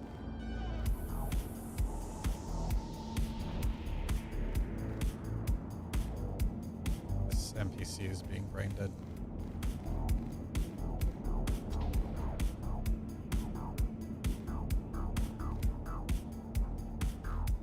Oh, he woke up.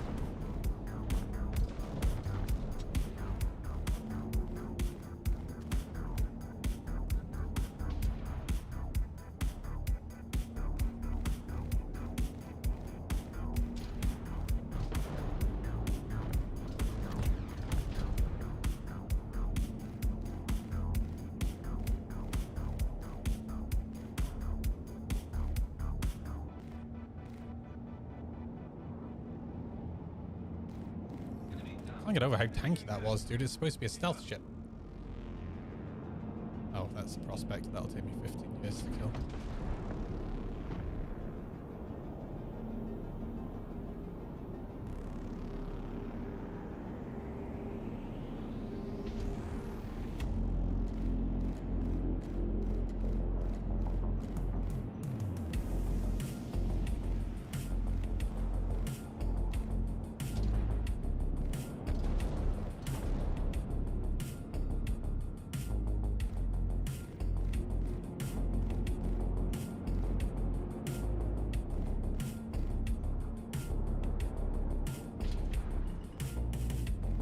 Die, Super Hornets. Go back down now.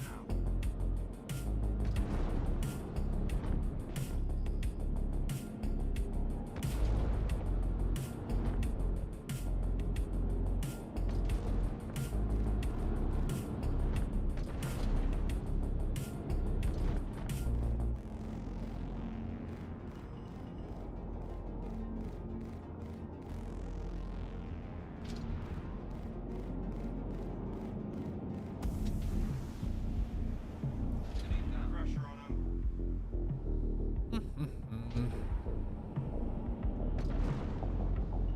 Indus Seaborn.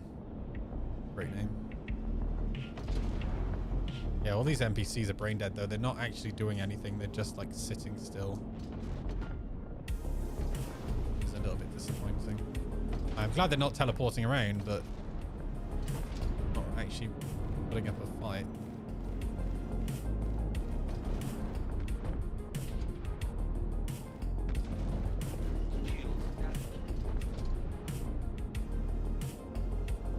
Oh no, my 4 hit points on the nose are gone. See, he's literally just sat there.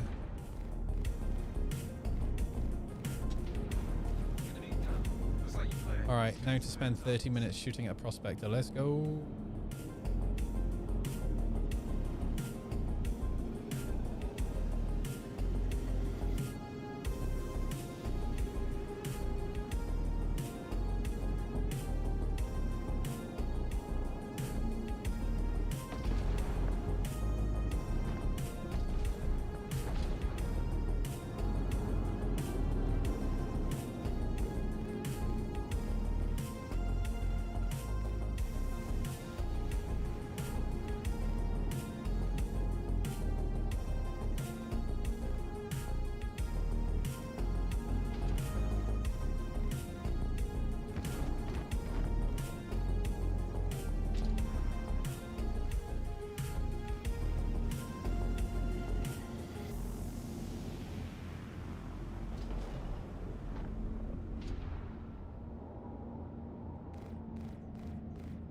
Wakey, wakey. Oh, Star Citizen.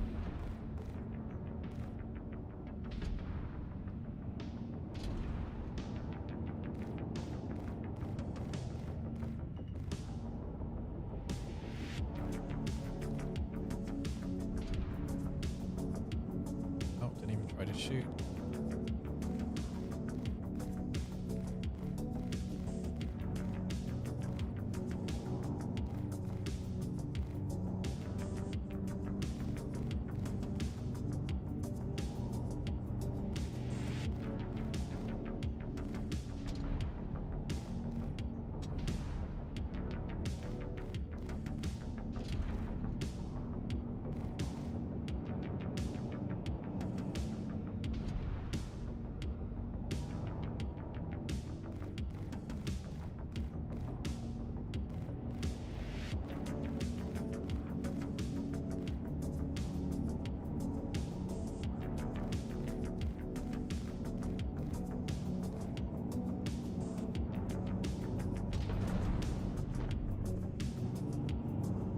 shot once.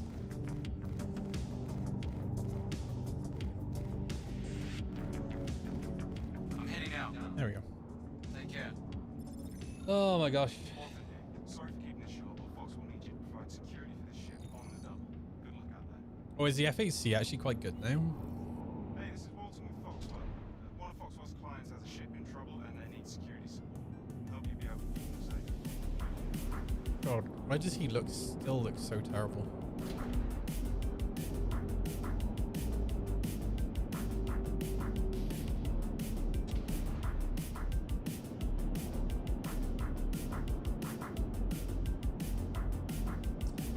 Let me have a look on Urkel.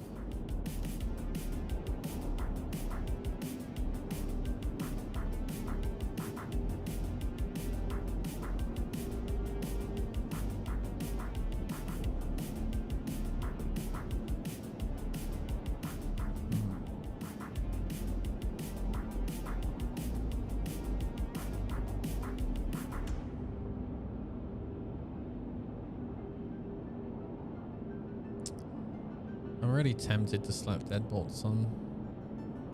Might take a run over to Microtech.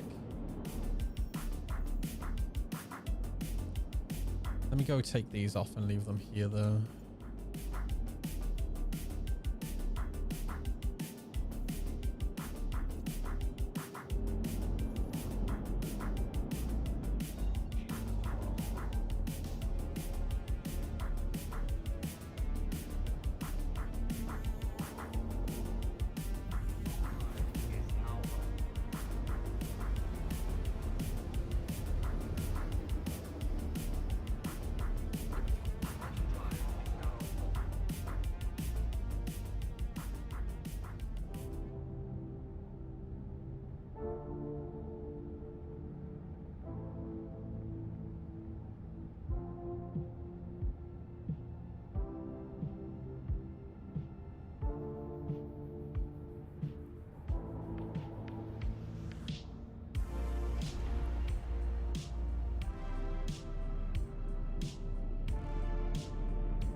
Oh yeah, Zozer, it went well, dude. 3 hours.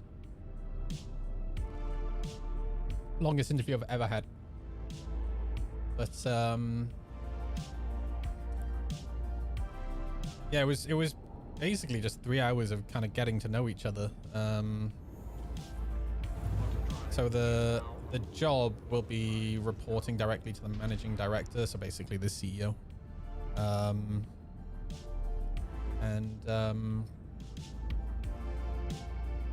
So first interview again, it was a video interview, 30 minutes, just kind of getting to know each other.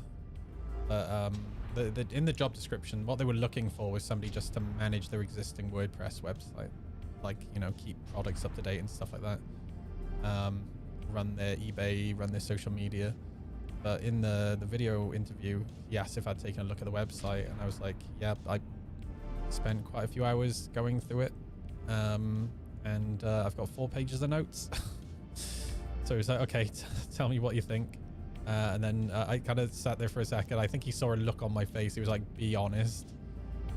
And I said, you know, I'm sure it was a great website when it was built, but it's definitely feeling dated now, I said. And there are a number of like issues and bugs with it, which just the bugs on this list that I've got here, then there was about 15. I said I could probably fix in an afternoon. But I said, realistically, you know, you can only slap so much lipstick on a pig. And I would probably suggest new website with a more contemporary platform, because, you know, WordPress wasn't really designed with like necessarily with e-commerce in mind, and not at like this level of scalability.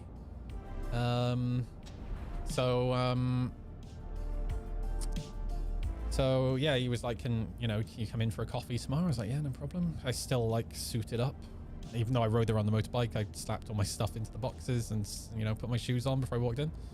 And we literally just sat there and chatted for 3 hours, dude. Really got to know each other. And yeah, at the end of it, basically he has provisionally provided me a job offer, but but I need to have a technical phone call with, so he has an agency that does all of his advertising and admins the website right now. He wants me to have a phone call with them because he's not very technical, which is completely fair. I understand that. And he wants them to talk to me to make sure that I'm not just like bullshitting and I know what I'm talking about. All right. So yeah, went super well. And unfortunately, the downside is, you know, is if this phone call goes well, this technical phone call goes well, then I won't be streaming anywhere near as much as you guys used to. It'll probably just be like Saturday streams or Sunday streams for a few hours. This is a job where I kind of like he's gonna be putting a lot of trust into me, kind of investing in me, so you know I want to give it my all, if that makes sense. So I would love to still be streaming, but and I'll still continue streaming, just I won't be able to do it as much while I try to like work out what this job is, right? Because there seems to be a lot of freedom with this job, right? So I need to, well, it's again, it's a management role, so I need to manage myself and my schedule and what I'm working on, right? Like that's a little bit scary.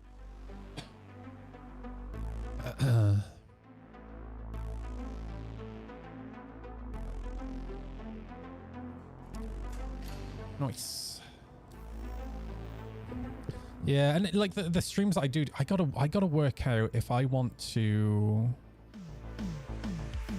do Star Citizen streams or if I want to continue doing like the global conflict streams, because I'll be honest with you, I've been really enjoying doing the conflict streams and they've been doing well, dude. So yeah, we'll see what happens.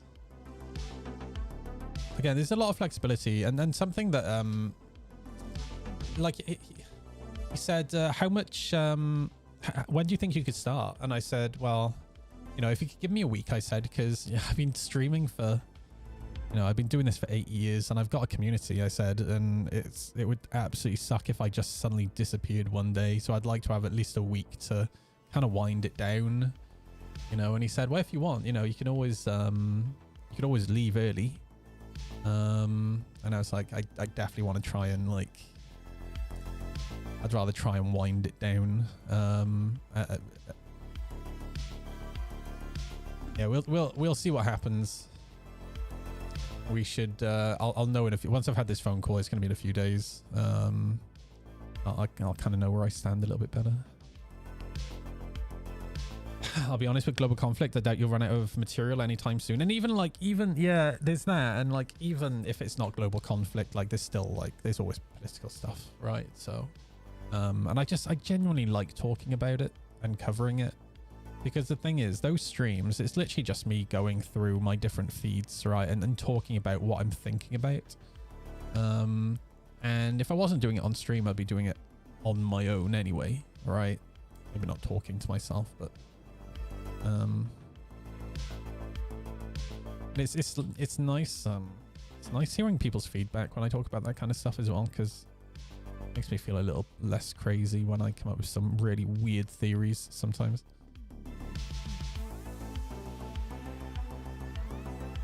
Sure, you'll find balance. Well, something, so the way, because I'm super ADD, the way my brain works, I have to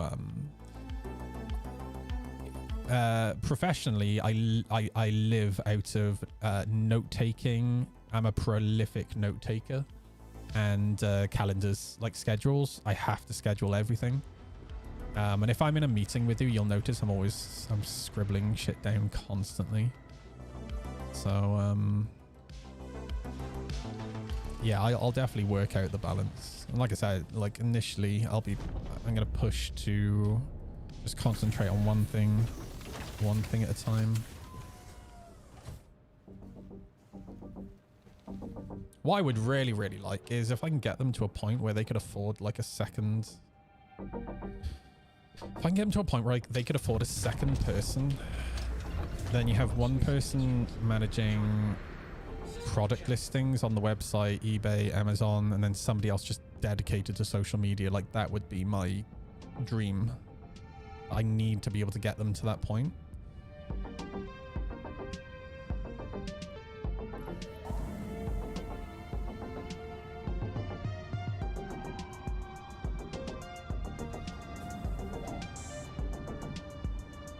Oh, such a nice cup of tea.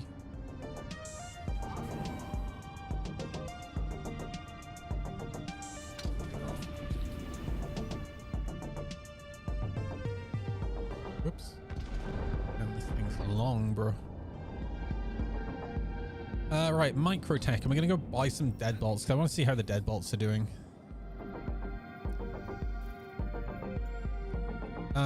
Touch wood. Quantum and navigation actually seems to be working pretty reliably. Oh my god, I'm going full fucking ADD right now. I'm thinking about friggin' websites rather than what. Oh yeah, microtech, rather than what I'm doing. And this is why I need to like, I need to focus on like one thing at a time.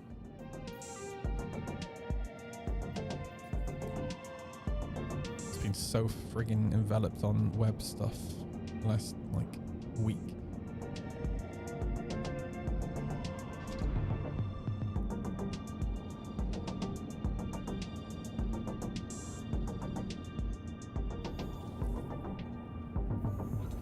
I need to sort out hosting tonight, so because I'm going to be building a I just want to build a sample website over the weekend and just be like, ta-da. Also to wake my brain up ahead of time for this technical meeting.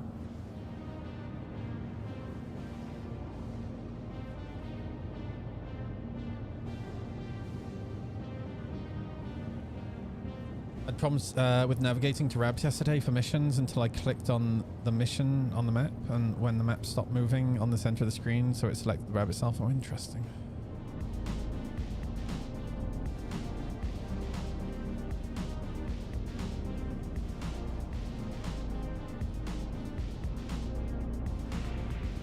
Yeah, well, look what people are saying on Reddit, because curious to see how happy people are with the pitch. Star Citizen, there it is. How are people getting on with the new inventory at all?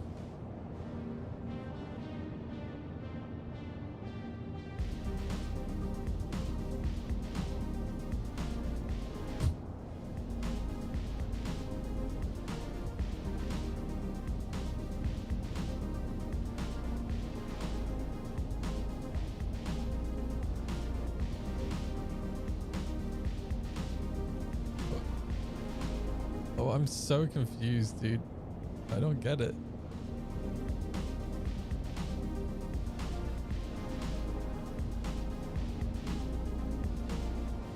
Not happy with the new inventory? I mean,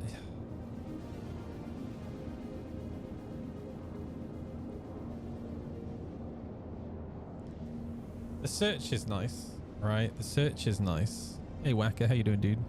Whacker, I got a fucking job, bro.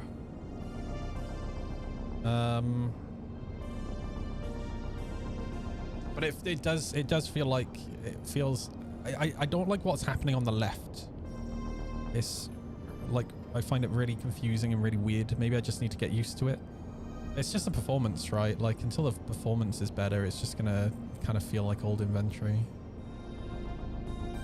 I'm doing all right, dude. I'm super tired because I've been job hunting for a while, probably about 6 months, but I've only been applying for jobs that I genuinely like I'm interested in. Lipstick on a pig, yeah. I've only been applying for jobs that I'm really interested in, and I just saw this local job pop up that was just so like potentially creative. It's a web content manager job, and it was advertised as just managing their existing, so it's for a local retailer, running their e-commerce website, making sure products are kept up to date and stuff like that. When I rocked up to the first video interview, he asked my opinion. I tore the website apart. I called it outdated, and I gave him a list of like 15 bugs. I said, you know, if you were to take me on, I said I could fix these bugs in like an afternoon. But realistically, you just need an entire new website. And then I talked about my history as a server engineer and building like web infrastructures and stuff like that. And I think he realized that. He was like, so you could do that. I was like, yeah, no problem. And I went in for an in-person interview today, and you know, talked about it with him a little bit more, and like he's accepted that we probably need to move to a new platform. Yeah, he's given me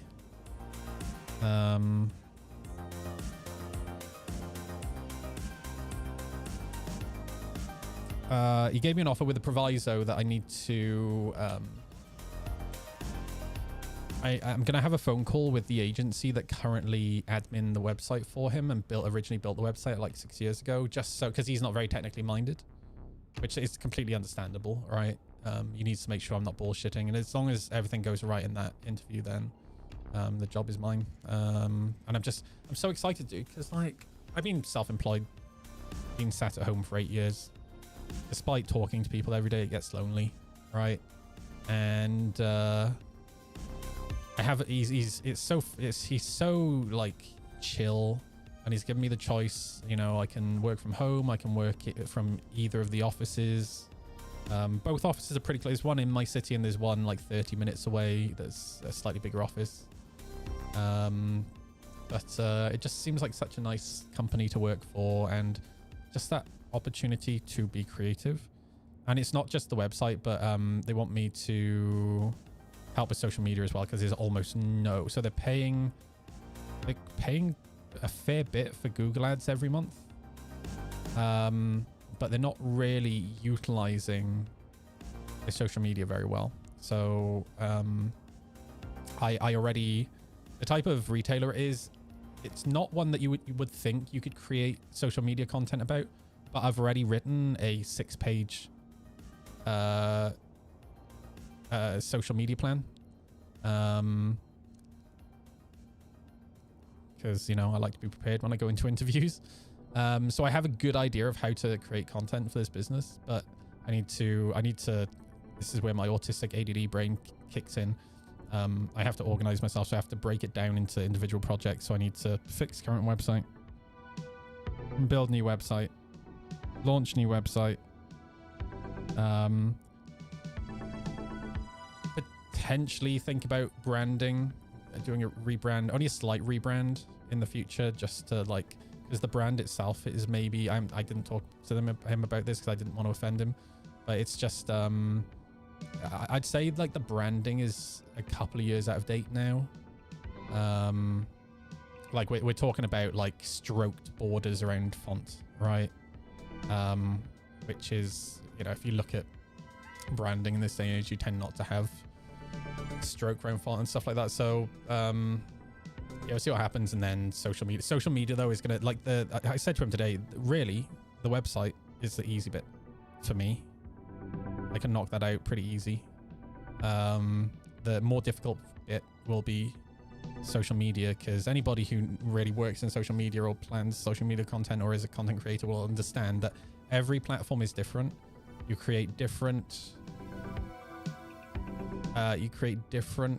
content for each platform. However, you want to try and utilize, when you create a bit of content, you want to try and utilize as much of that content on each platform as possible. And then again, it's because of the type of retailer it is, it's difficult to kind of think of ways to create content around that. But I have definitely already kind of worked out a strategy in my head which I think is going to be fun. Basically, lots of collaborations with other local businesses. So, right, where's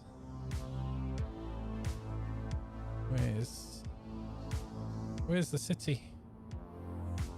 There's a city here somewhere. I swear to God, dude. Where's the marker? Okay, I give up. I'm just gonna. Bloop, bloop, bloop. Babage. How was the interview? I won't delve into what I was just saying again, but thank you for asking. It lasted for 3 hours, and I have a job offer with the proviso that I need to have a technical call with the agency that currently run the website and created the website originally, just so, because the managing director, the CEO, he's not like super technically minded, so he just wants to make sure that he wants me to have a conversation with somebody who is technically minded. But as long as that goes all good, which I think it will, then yeah, he's basically offered me the job, and he's asked when I can start. And it is actually going to be a life changer for me because it's a good salary. And yeah, it's something I'm excited about. I'm excited to do something new and something creative, you know, in a way that is like working for a business where I can see what I'm doing having an actual effect. Right. I genuinely love the idea of helping a local business grow. When I say local business, they're doing quite well already. But they just need a little bit of help to, like, they've maxed out what they can by using a local advertising agency and using like AdSense and whatnot. And that's where the social media comes in. So that's why they want me to build a new website, right? So it looks fresh, it looks new, just runs better on mobile, right? Then once we've done that, start social media campaigns to just get the brand out there more and to build trust in it, right? God, I sound like a fucking corporate shill, dude, already. Oh my God. It's not corporate, I swear to God.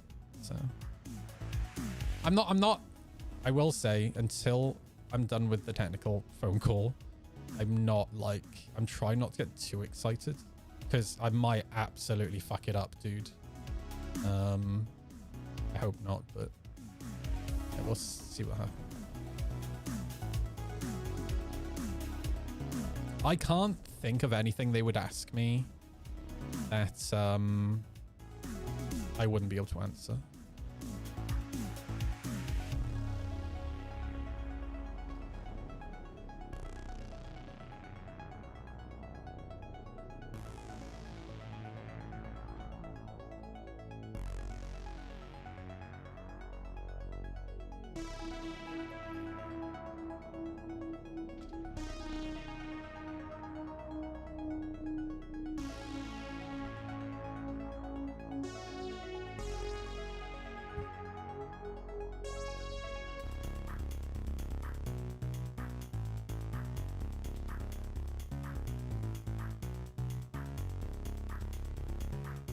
The nice thing as well about having two different offices is in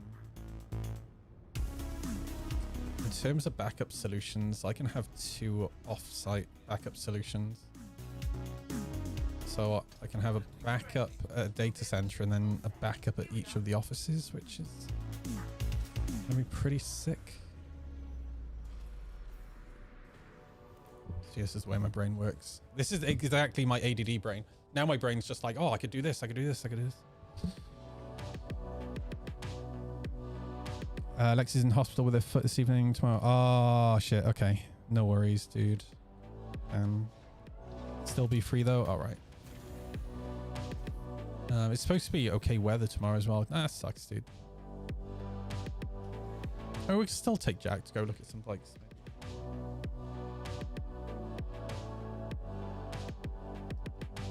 How is Lexi doing? Any news on the foot?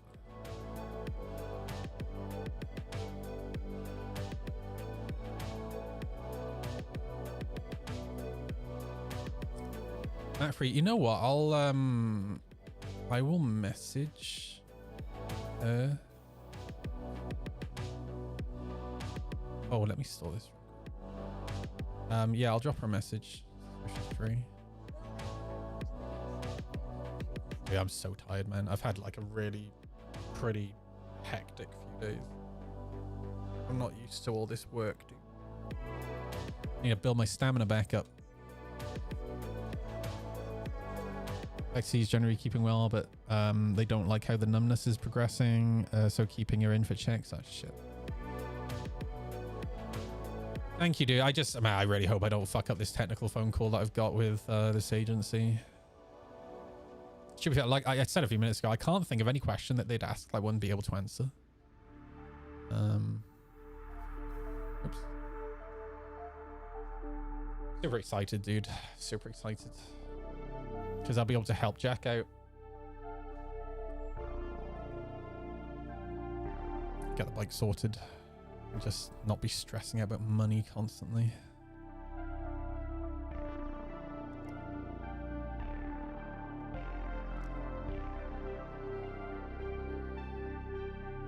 Bet your biggest concern will be their lack of understanding might go against you. Well, so the agency that I have this technical call with, so the interview today, he obviously, the MD isn't that technically minded, which is understandable. It's not his job to be technically minded. And he basically explained he's been screwed over a few times now. So he's basically advertised this job for multiple times. I feel so much empathy for him, dude. He's advertised this job multiple times, and he keeps getting applications from people who at first claim they know what they're on about, and then they come for the interview and then they don't actually know what they're on about, but they say, oh, but I'm a quick learner. And then on top of that, he did take on a guy that kind of proved to be unreliable. So I understand his concern, and I understand why he wants me to like have a technical phone call. But it's with it's with the advertising agency that originally set up the website for him. So yeah, I'm not sure like how technically minded they are either. Like obviously more than he is because they originally set up the website. But yeah, the only thing I'm scared of is like I want to take work away from them because I want to save the MD money, right? Because right now he's paying them not just for Google AdSense, but he's paying them for hosting. He's paying them to manage this, to admin the site. He's paying them to sort out the SSL certificates and maintenance and for the domain. And I'm like, look, I'd rather just do it all myself. Because he basically said, you know, a couple of weeks ago, they had an issue where the payments stopped working on the website. Well, you know, it started a chain, right? So somebody in the shop, they got a phone call, and somebody in the shop had to call him, and he had to call the agency, right? Well, if there's a break somewhere in the chain, right, then that just slows down the whole process, and it slows down the whole process anyway, having chain. Whereas if I'm there, I just fix it, right? And also, I would like to be the person responsible for the backup, so I know there's a backup, right? Multiple backups. And yeah, I would rather just maintain the systems, right? Like I want to be able to check the security logs, right? Like I want to do it. It would just make me feel more comfortable. So yeah, my only concern is I'm going to go into this meeting and be like, yo, so I want to take all this work away from you, all this money away from you. Make sure you give me a good reference. Thanks. All right. Again, like I can't like you know, if I'm obviously going to have a little bit more tact than that, but just from a website perspective, right? I'm building a new website. I can't think of anything. Like my main weakness is I'm not like super shit hot on PHP Java. But we have AI now, and I know enough to get my head around it, right? But everything else I can do, right? Absolutely everything else I can do. They're using Let's Encrypt for their SSL as well, which I'd probably move away from. You'll see.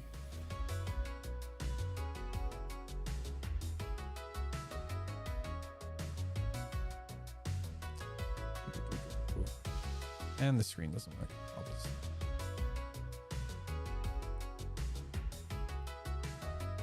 Deadbolt 2.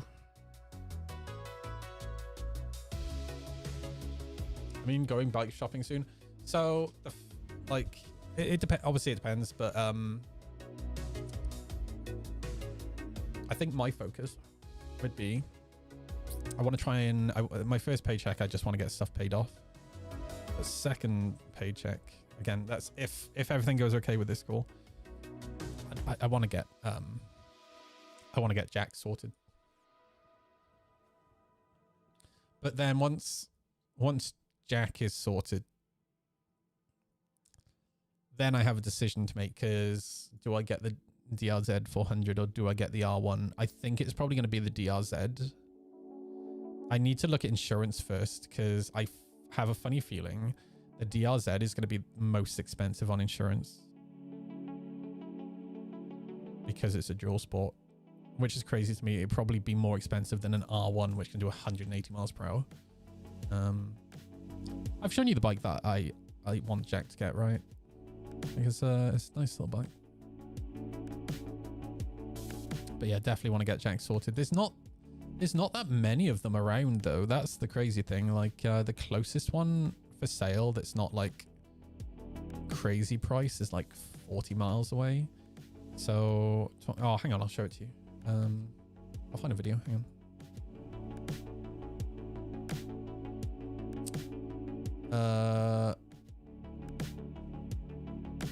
Why is my brain just gone dead? Hang on.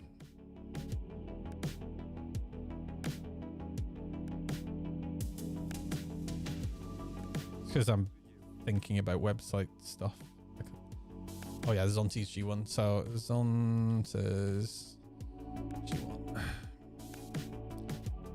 So check this. So he really likes scramblers and like Bonneville, like that type of style. All right. So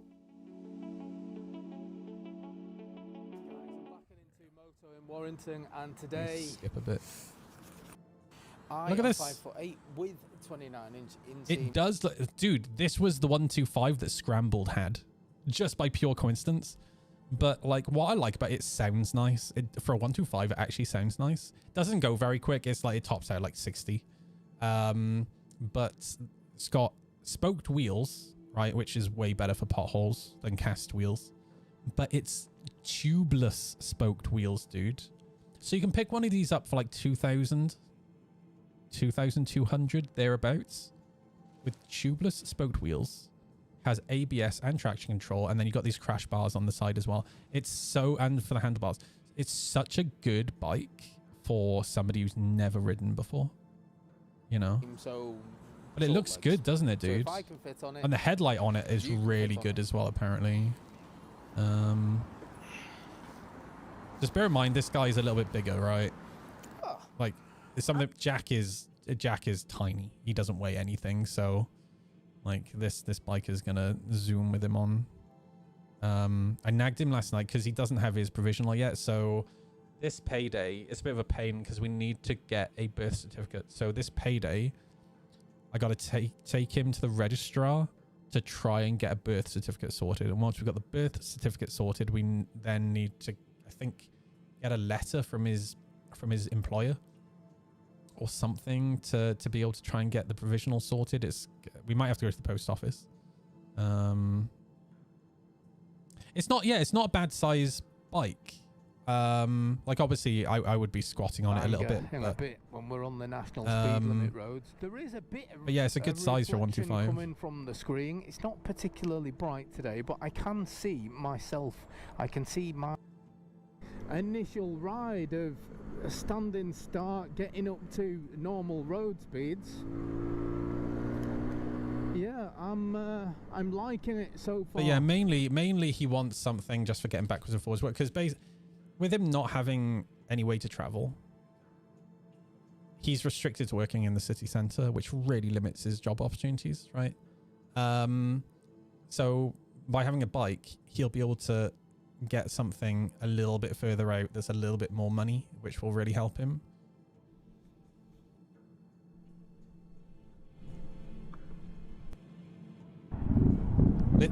This is the stock exhaust, dude.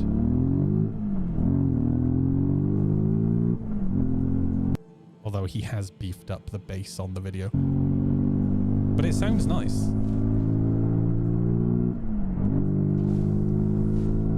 Like for 125, dude, it sounds pretty fucking not bad, you know? So, yeah. And I keep looking around at like different 125s, but I keep coming back to that one. It just seems like so good. That bike has become really, really popular now. I never see them around, but the amount of them being sold is wild. All right, let's get back to the ship. Pardon me.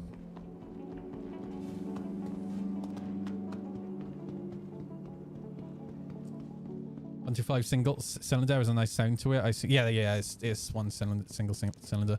I mean, they can be. They can also be really shit, right? Like, mainly, I would argue it's mainly the sports bikes. They definitely sound like hair dryers. The 125 sports bikes. I mean, it's not as bad as the 2-stroke 125 sports bikes. One of the best ones was the Aprilia RS 125, dude. James's RS 125 did 110 miles per hour. A 125. And it's because it was 2-stroke. Aprilia RS 125. Oh, that's the original. James had this one.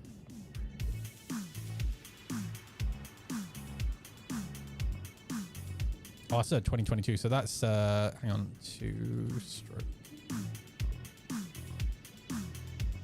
That's the original one, I think.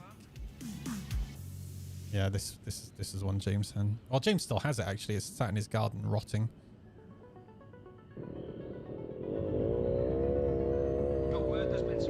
Oh, did you actually exactly the same as James? How fast did yours get up to?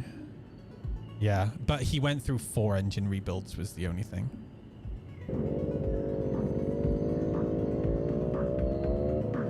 The sound this bike makes is orgasmic. I don't know.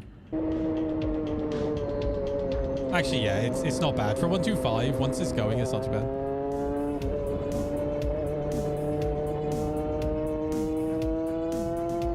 Yeah, it's not as bad as my DT 125. For sure. Most I had was 110. Yeah, James was about 110, yeah. And I remember him being next to a Volkswagen Golf once. And it was clear the guy wanted to go, and I don't think the guy was expecting him to get up to like 100 miles per hour. Oh, so funny. Close your eyes, it sounds like it's going much faster. Yeah, exactly, yeah. Like, these things are quick, dude. This was, today, I think this is, I'm pretty sure this was like the fastest road 125 you could get in the UK. Like when you, hey Cam Jam, how you doing, dude? When you modded them, they weren't legal anymore because you're supposed to, on a learner's license, you're supposed to be under, shit, what brake horsepower is that? I can't quite remember. Isn't it 11, I think? Or 12? And obviously once you modded them, they went up to like 30, 35, something like that. So, yeah. Yeah, James wanted an RS 250, but do you know what? Do you know what he ended up getting instead of the RS 250?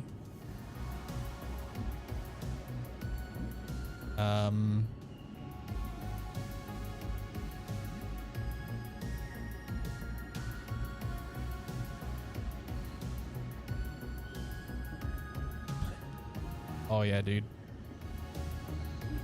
Yeah. One of these, dude. He's still got this one as well. That's the sound of a legendary V4. Solid imitation Look at it, of dude. Honda's Oh. legendary V4. So nice. That's a really nice can. Left in the clothes. These are not the original plastics. These have got to be replacement. There's no way these are original. Drive for a little too long. That's way too shiny. Yeah, the NC30 is so nice. We saw one the other day. We passed a biker cafe that we never knew existed, and there was one parked outside. Couldn't believe it. It is pretty, isn't it, dude? Yeah. He still has it. He needs new plastics, right? You can get replacement third-party plastics. It's just such a nice looking bike. Meet the 750's little broski. And to be fair, this thing wasn't actually that much faster than the RS125. I think this topped out at like 120 because it's an older bike, right? And it's, you know, over the years it's lost power, but still just such a nice bike. The VFR 400 And it was heavier, so it felt more planted in the road, you know. Oh, that V4 though. It's a V4, by the way. The 750, this So NC30 nice. comes with a big package. It's an over-engineered masterpiece that shares a lot of the same principles as the legendary RC30. For example, the exhaust hangs on the left-hand side of the subframe like a samurai's katana. That's not the stock exhaust.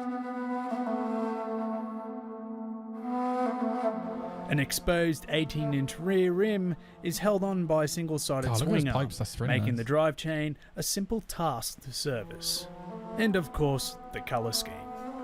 A display of monumental Japanese primary colours, white, red and blue. The problem with buying the aftermarket plastics, they never fit right though. So they're a pain in the ass to actually get fitted. Mount all that together, oof, its appearance is quite astonishing. Bonneville is what Jack wants to get. Once he passes his test, he wants a Bonneville. I'm the same. Like my knees, I struggle with. I still want to get an R1, but realistically, I might ride the R1 like once a week in the summer for like an hour at a time. I couldn't do anything longer than an hour, I don't think. Sex appeal is a definite check. Like your hot high school teacher, you can't help but hide that awkward boner under the desk. This little VFR 400 is downright sexy, but the sound that it produces is even sexier. Apparently, you still see a lot of these in Japan. Like they're really popular, like riding around the cities, just showing off, you know.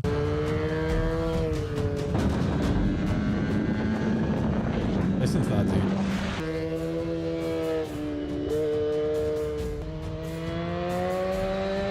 So that's CPR on the side of the road. His mate coming.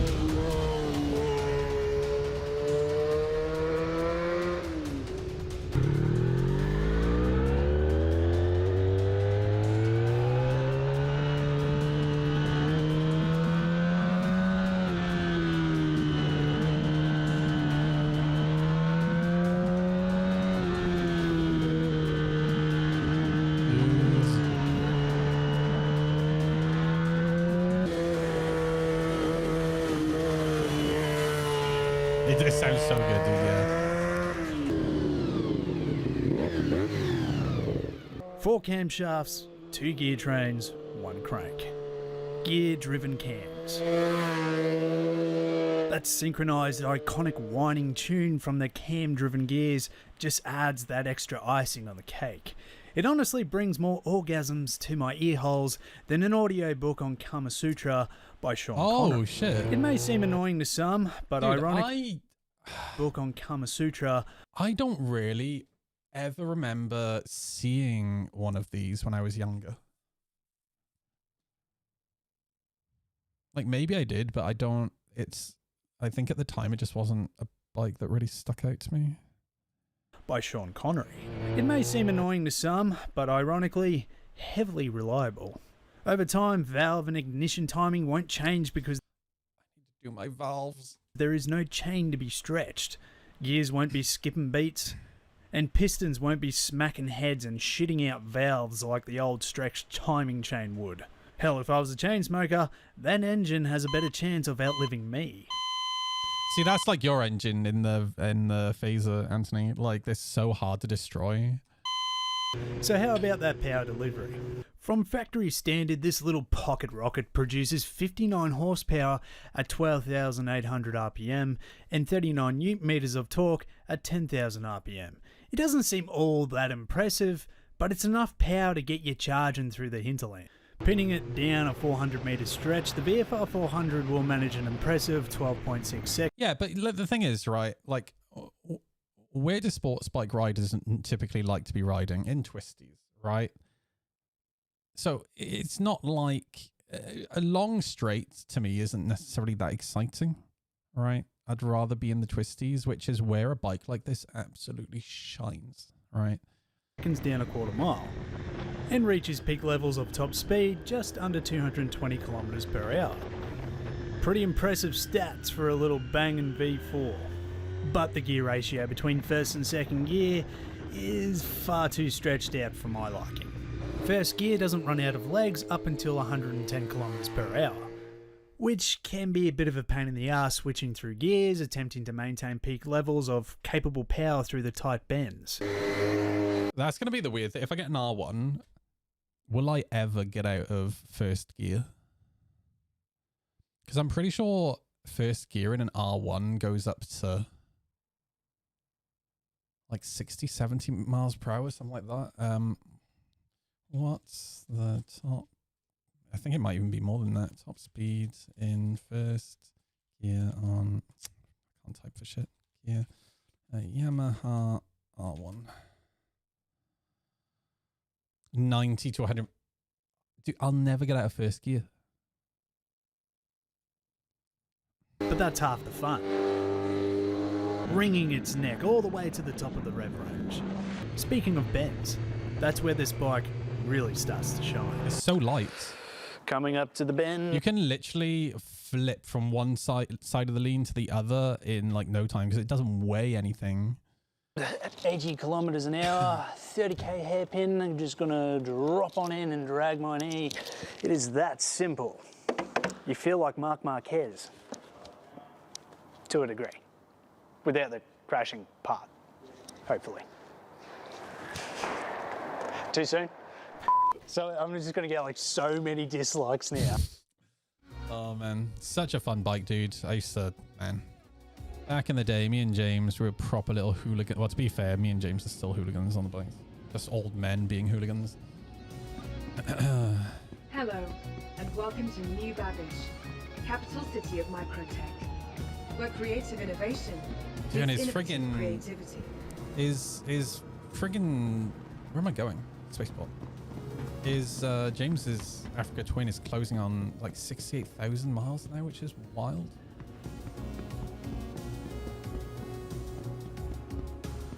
My red line is at 10. No.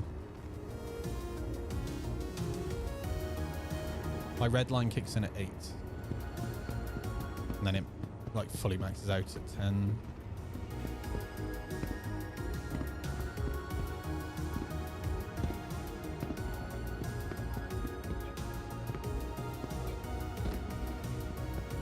Now I'm questioning myself. I'm so used to just like listening to the sound of the engine. BMW F850 GSA red.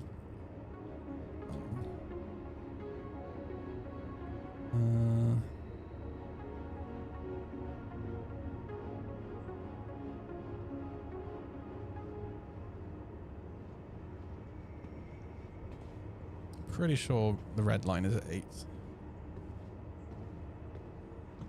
I tend to, when I'm just chilling, I tend to try to keep it around 3 for the sake of fuel. When I'm going balls to the walls, it tends to be We'll be leaving the station around 5,000. Just so I've always got like peak torque there, because it's got a power band. The power band kind of kicks in at 4,000. So it's nice to have the power band there, so I've got the engine braking if I need it. Funny enough, my my riding instructor messaged me a couple of days ago because he hadn't seen me out and about for ages. And he was like, everything all right? I'm like, yeah, I'm still out. I'm just not going out as much because I need to get the valves done. And then funnily enough, on the way back from the interview today, I passed him with a couple of students, and both of us were like just waving at each other like clowns.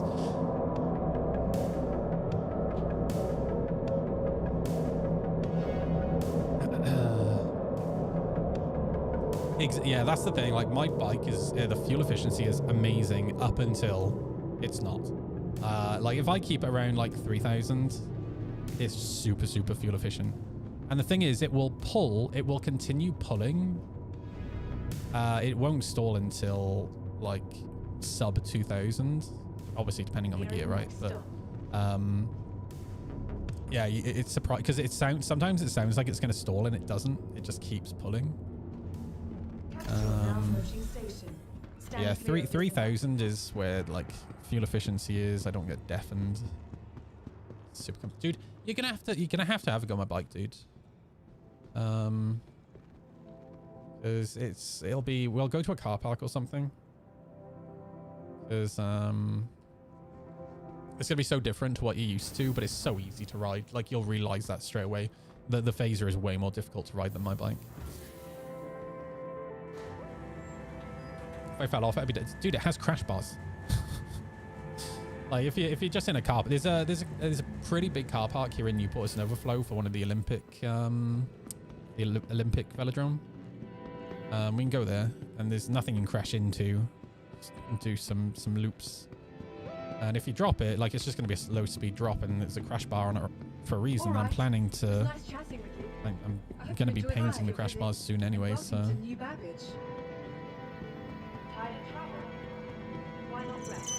Right.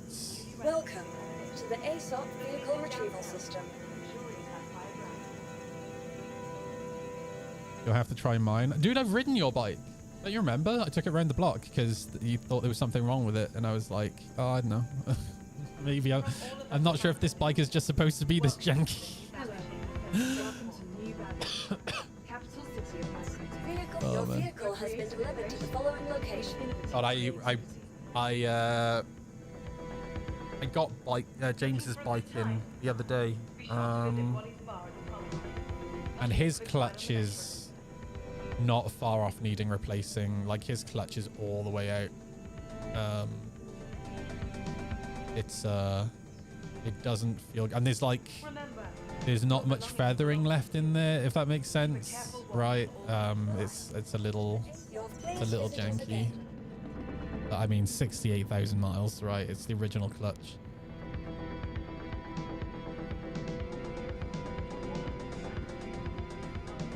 I look forward to James thinking about a new. Oh, he's just sold the CRF, by the way.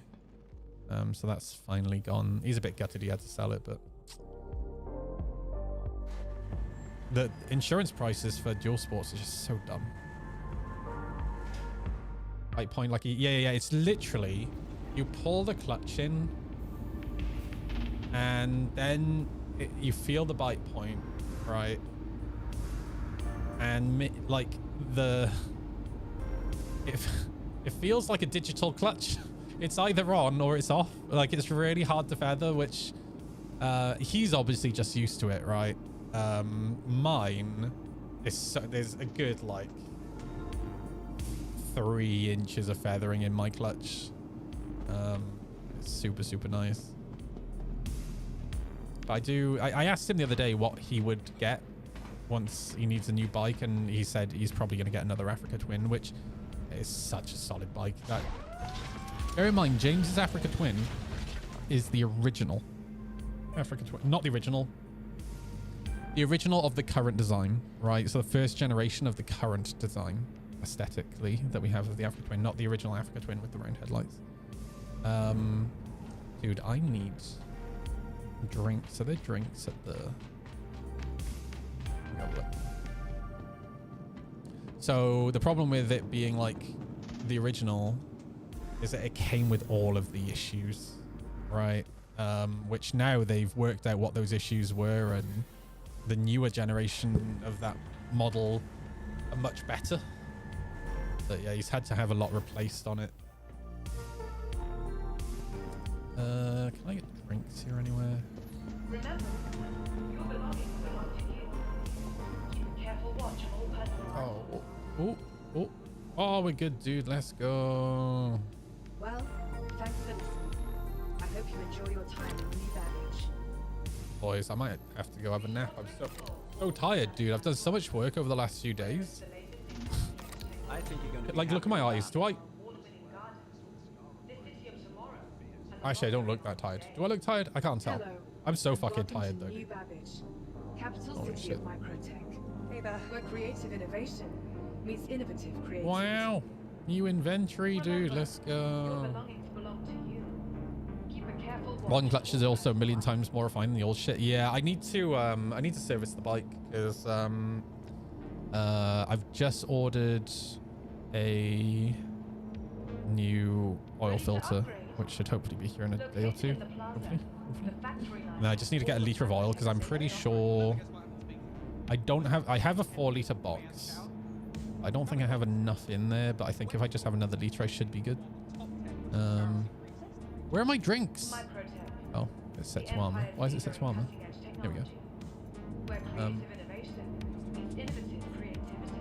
Man, if only I had actually put on a backpack and some armor and shit.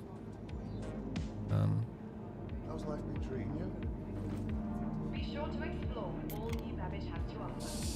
Whether it's the latest in What was I saying? Clutches. Oh yeah, and the point that I'm making is, yeah, I'm super conscious of the fact that I need to replace my oil because I do not want to fuck my clutch. Drop point. Let's From go. all of us at Microtech, welcome to the New Babbage Interstellar Spaceport. How you been? You good? I'm good, thank you. So the other day, someone at New Babbage. Whoa, these cans give you way more hydration than they used to. What? What an improvement. That's actually way better. You used to have to drink like 10 of them. Holy shit. So I need to do mine every 6,000, and it's been 6,000. And I also need to sort out an OBD. I need to buy that. That'll be one of the first things I need to buy. I need to get an OBD tool to turn off my service light. Remember, your belongings belong to you. Oh, there is food. Food.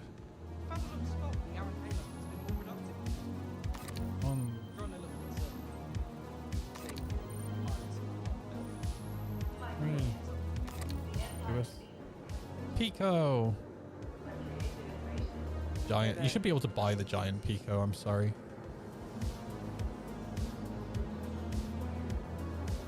Oh, balls. I thought All right. It was nice chatting. I hope you enjoy the rest of your visit. Be sure to visit. What time should I head to yours tomorrow? I want to have a little bit of lion because I'm so tired. Do you want to aim to be at mine for... It's supposed to be raining like later afternoon. Do you want to aim to be at mine for maybe 11? For a good time. And I'll message Matt. Only a quick ride on the metro. You know what we could do as well, if you fancy it? We could go to that car park. I got sports cones, dude. We could do some slow speed practice. That might be fun. Right. Whoever just... What happened? Whoever just followed me or whatever, thank you so much. My alerts are slow. I don't know what happened. Sorry, I'm literally the worst streamer. Remember, hi. Your belongings. Welcome to New Babbage. Keep a careful watch on all personal Oh, items. I ate that quick. Oh, dude, that gave me so much. That's so much better now. I went from 40% hunger to 80 All of us at Microtech, welcome to 100. Dude, that's sick. Doesn't sound like fun. I did that all last year. I want to go riding. Okay, sure. Tide of travel. Why not rent? Where could we go? I mean, we could go to CMC to have a look at some bikes. I'd rather, like, we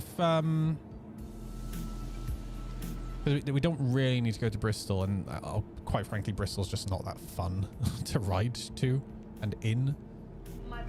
So we could go take a look at some bikes in CMC, because that's in Newport. And have you ever been to Simmons Yacht Rock, Anthony? Well, thanks for listening. Did I take you down there? Enjoy your time in New Baggage. I remember taking someone down there. I can't remember who it was.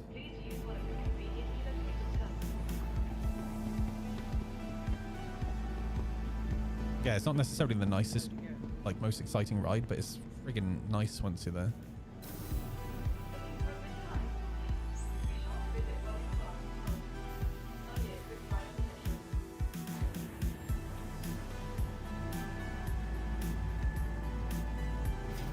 Yeah, I'll try and think of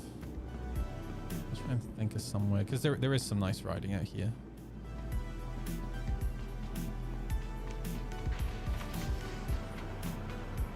I'm gonna message my other friend Matt as well with the big GS, because I haven't spoken to him since last summer. I feel really bad, just because I was riding with you and then I was riding with Matt. I didn't want to, because I was with 125s. I said to him last time, I was like, I've mostly been riding with 125 riders, and I thought you might just get bored of being stuck so slow.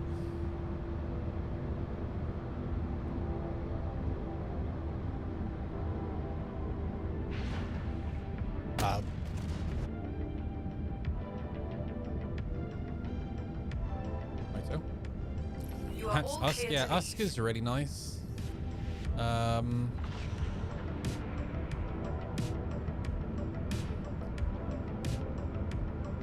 in the queue.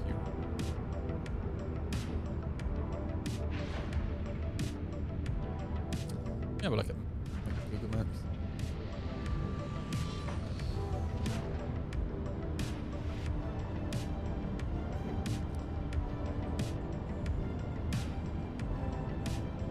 Dude, that ride that we did up here, that was so nice, man. So nice. Oh, dude, we could go to Sinton Abbey.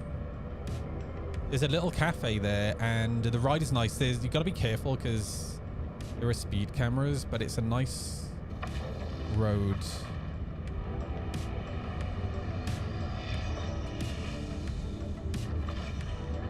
And then maybe back over this road. I bet you this is fun. B4 293.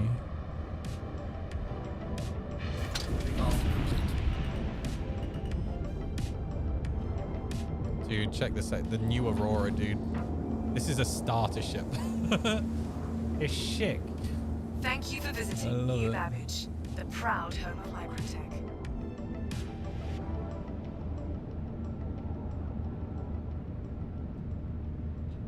Oh, you've not been to Sinton Abbey? It was burned down by Henry VIII. So it's just like the remains. It's still got the full walls and whatnot. It just doesn't have the roof and whatnot. But yeah, super pretty. Just gotta be careful with the speed cameras. I know they've been using speed drones over that way as well. I don't know if you know about those.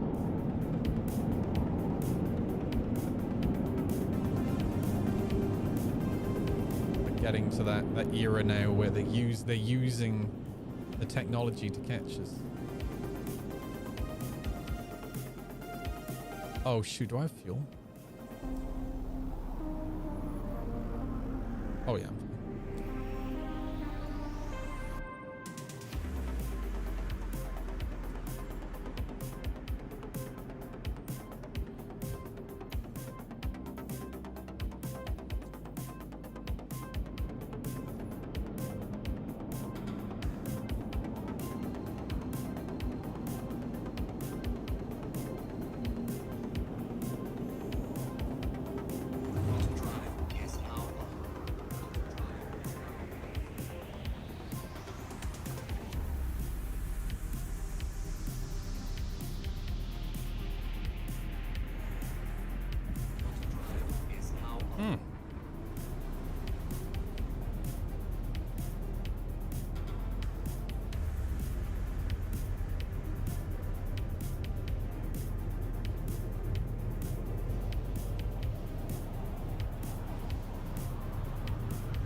I just realized we didn't come up this road, the A48. We came up this road. It was the A40, wasn't it? Because we went through Ross on Y. Yeah. But this is where, this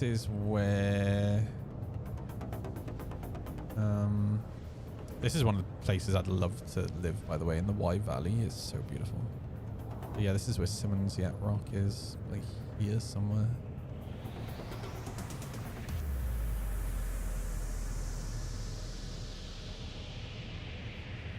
Oh, that's literally at Coppet Hill, I think. Yeah.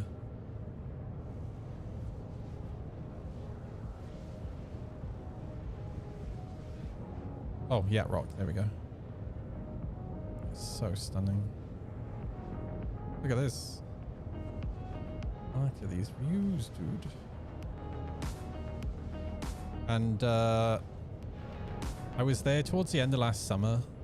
And when I was stood here, I could hear the chop of a Chinook.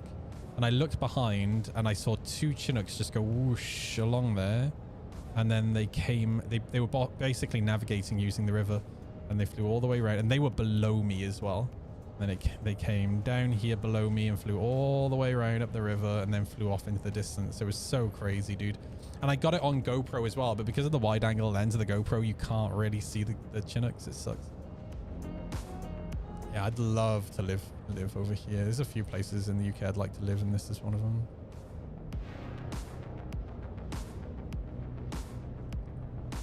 That and the Cotswolds. The Cotswolds is so nice. Oh. Oh man. What I might do here is I might go get landed and then go have my old man nap. Because, yeah,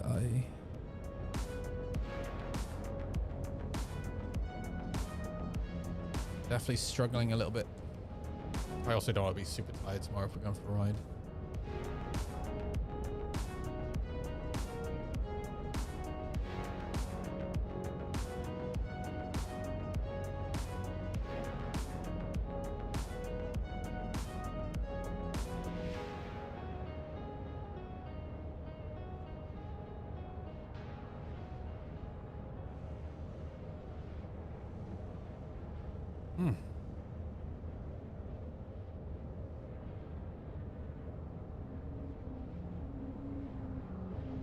Oh, 4.7 hotfix incoming. Fix for the Aurora Mark II. Lower weapons not charging or firing when the vehicle is powered on via ship power keybind. Oh, interesting. I don't think I've had that happen to me.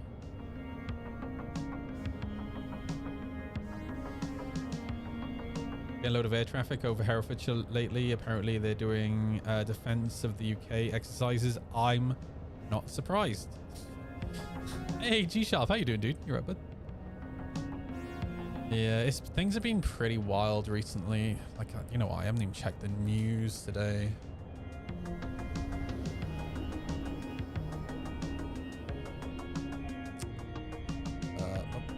We shouldn't show that. Oh my god, dude. Oh, they're seeking a skilled... I got excited for a second. I can get a job with ice.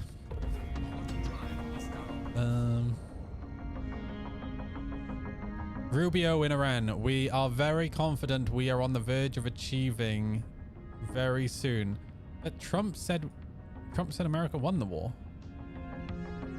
Have you guys looked at Trump's...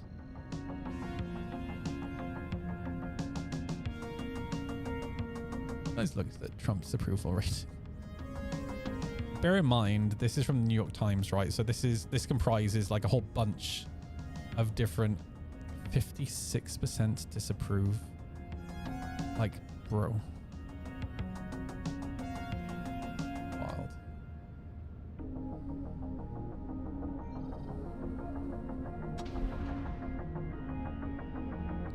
Right, where's Everest? I need to actually no, let me go to Lowville because then I want to put some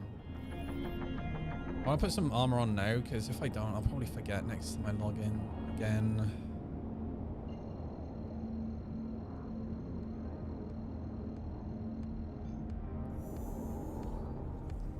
Hey, catch you later, Anthony. Catch you tomorrow, dude.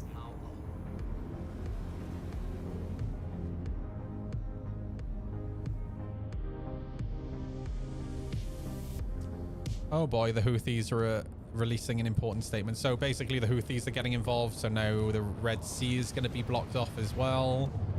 So the oil situation is going to get worse. Hang on, what is the price of oil at the moment? Hang on. Oh my god, dude, WTI is so fucking expensive. Dude, it's almost up with Brent crude. Fuck me. I think so.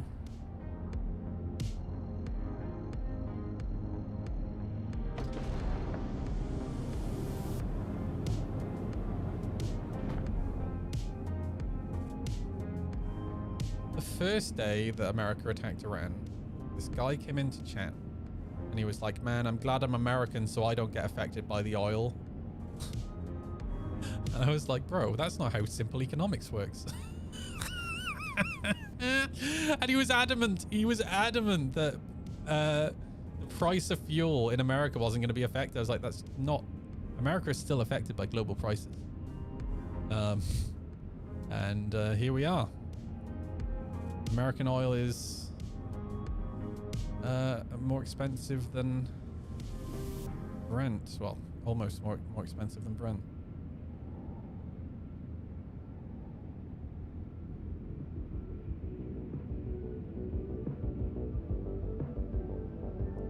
I had to fill the bike up earlier, and the first 2 petrol stations I went to, half the pumps were empty, were closed, and there was like a long queue of traffic. So I just turned around and I went to the next town over.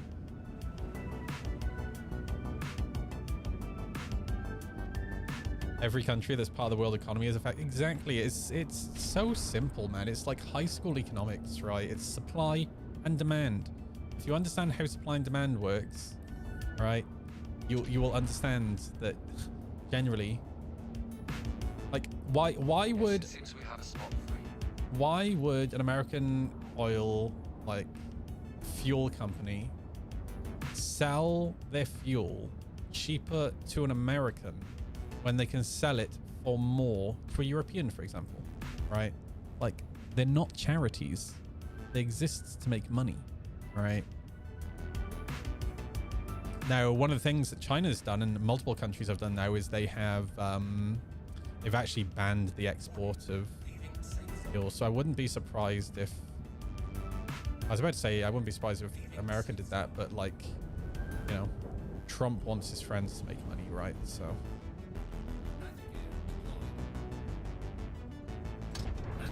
Nice. Yeah, I'll be sure to go to customs, no problem there, but.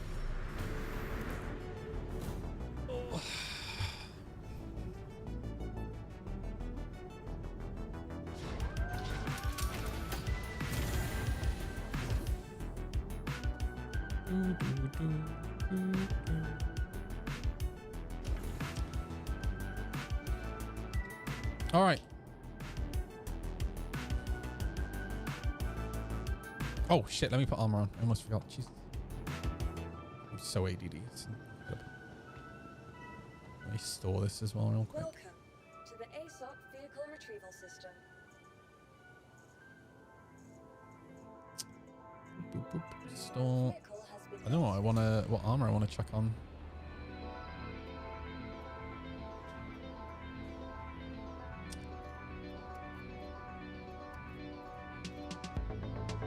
Oh god, I still got loads of shit, dude.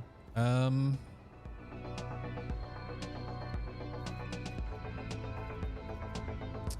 the suits. I gotta say, dude, it does actually feel a little bit more responsive.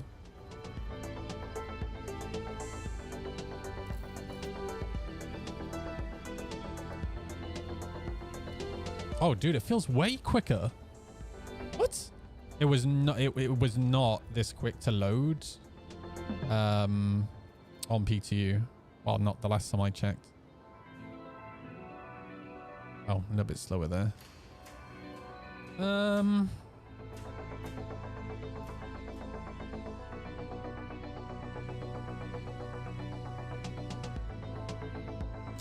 I don't know what I want to put on. Oh man, do I still have my ASD stuff? Please, please still have ASD. Hang on. Search ASD.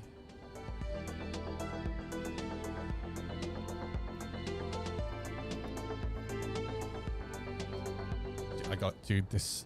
Oh, dude, having this search is so nice. Search is so nice. That's so good. No. No, I got the legs on. Legs are on. Wait. Legs are on? No, bro. Yes, legs are on. Okay, we're good. We have everything. Backpack. Okay, we didn't lose anything. Okay, I look like a badass again. Let's go.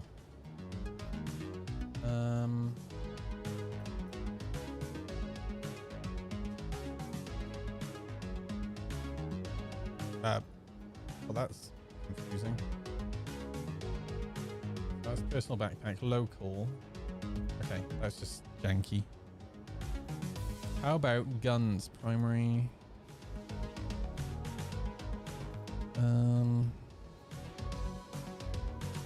What do I want to run for? I gotta say, having the search is nice.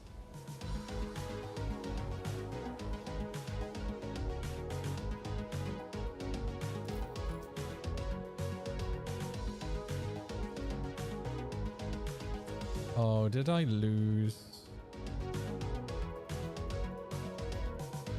I lost my shiny P4s.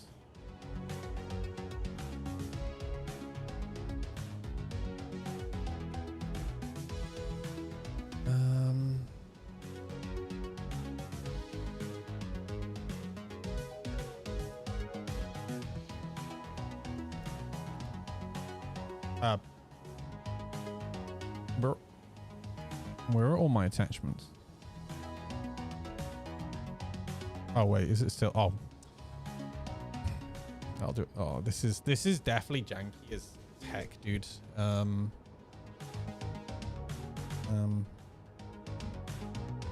go.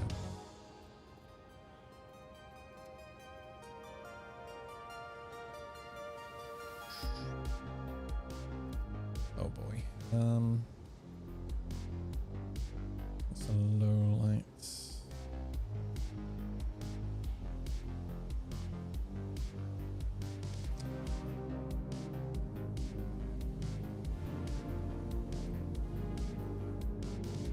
Oh, yes. I still have this Scorched Delta. Let's go.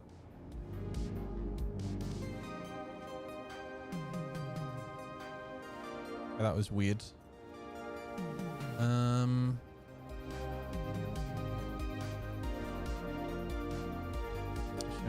Let me clear this. Dude, when I click the X, why does it take me to this? Okay, don't click the X from now on.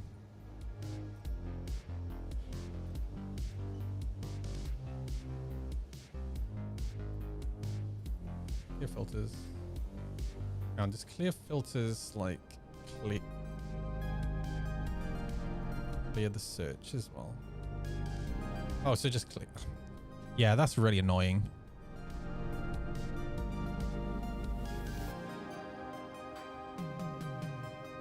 Okay, so you just have to wait. And it did clear the search. Okay, Scorch.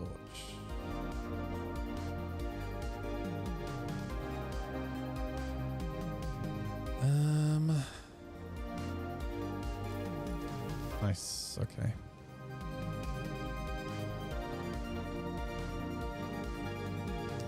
Yeah, it's so nice just being able to see like all my Scorch stuff now. That's sick.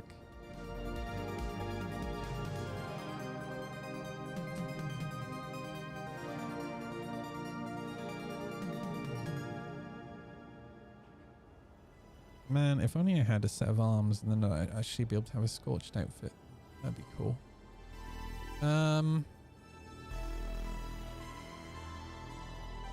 All right, cool. I'm gonna bring that there. Before I go, I'm gonna have a quick look at Iran news because I've not really paid attention the last couple. I've just been so busy.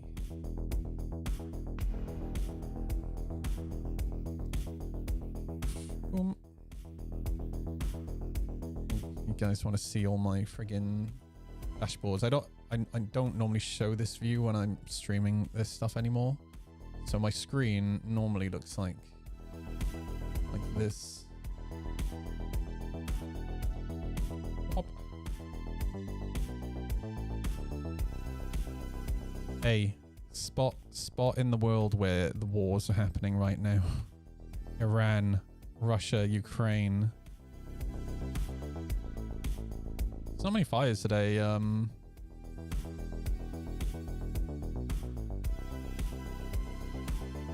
There's 1,361 fires in Russia. The fuck, dude. 479 in Ukraine, but that's wild in Russia. Holy shit, dude. Yeah, all of these. Dude, look at this, bro. These are all fires.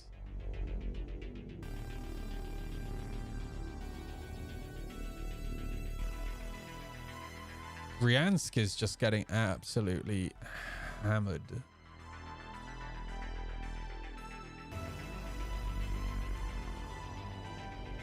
That is nuts. Check the horrors of the world. I know, dude.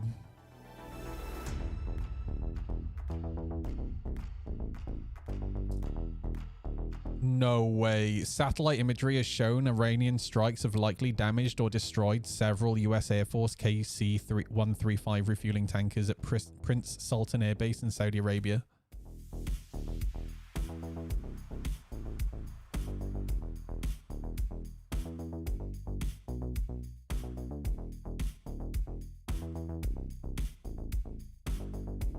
They can't even defend their own fucking tankers, dude.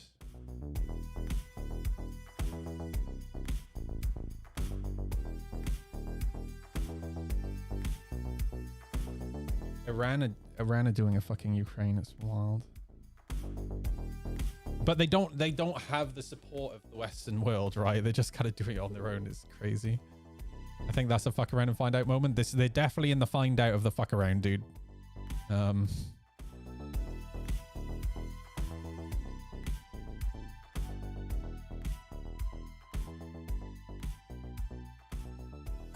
Unexploded GBU-39 bomb, not a cruise missile, reportedly found in northwestern Iran. This bomb is US made but used by both Israel and the US.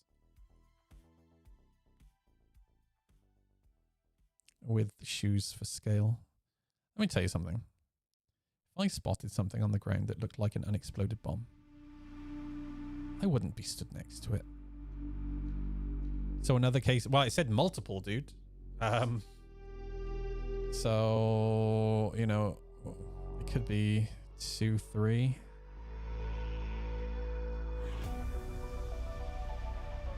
Oh shit, 2 to 3 KC-135s got hit.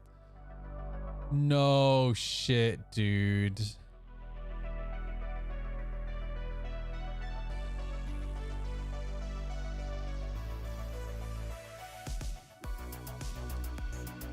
That's actually quite significant. That's wild.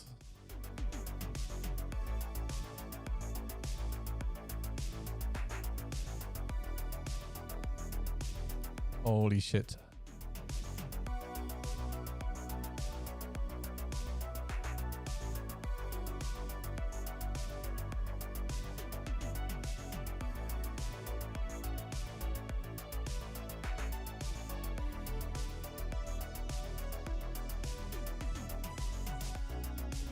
I love how Trump here says he's lowering gas prices for farmers. You have to, otherwise Americans are gonna fucking starve, dude, and the farmers will go bankrupt and Americans will starve.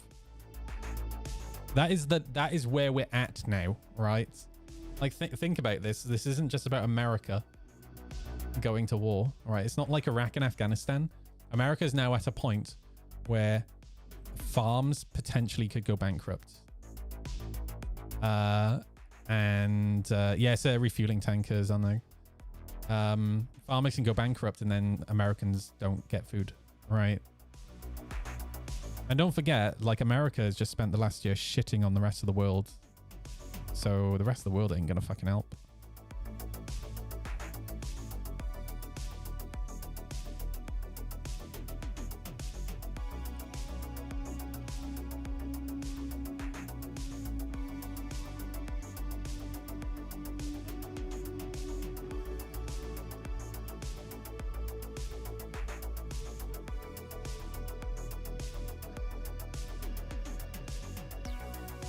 No new wars.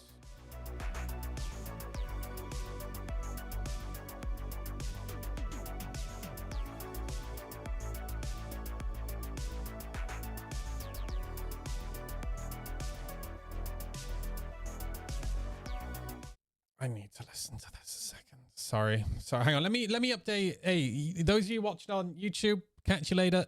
Thanks for watching. I'll be on Twitch and kick doom scrolling.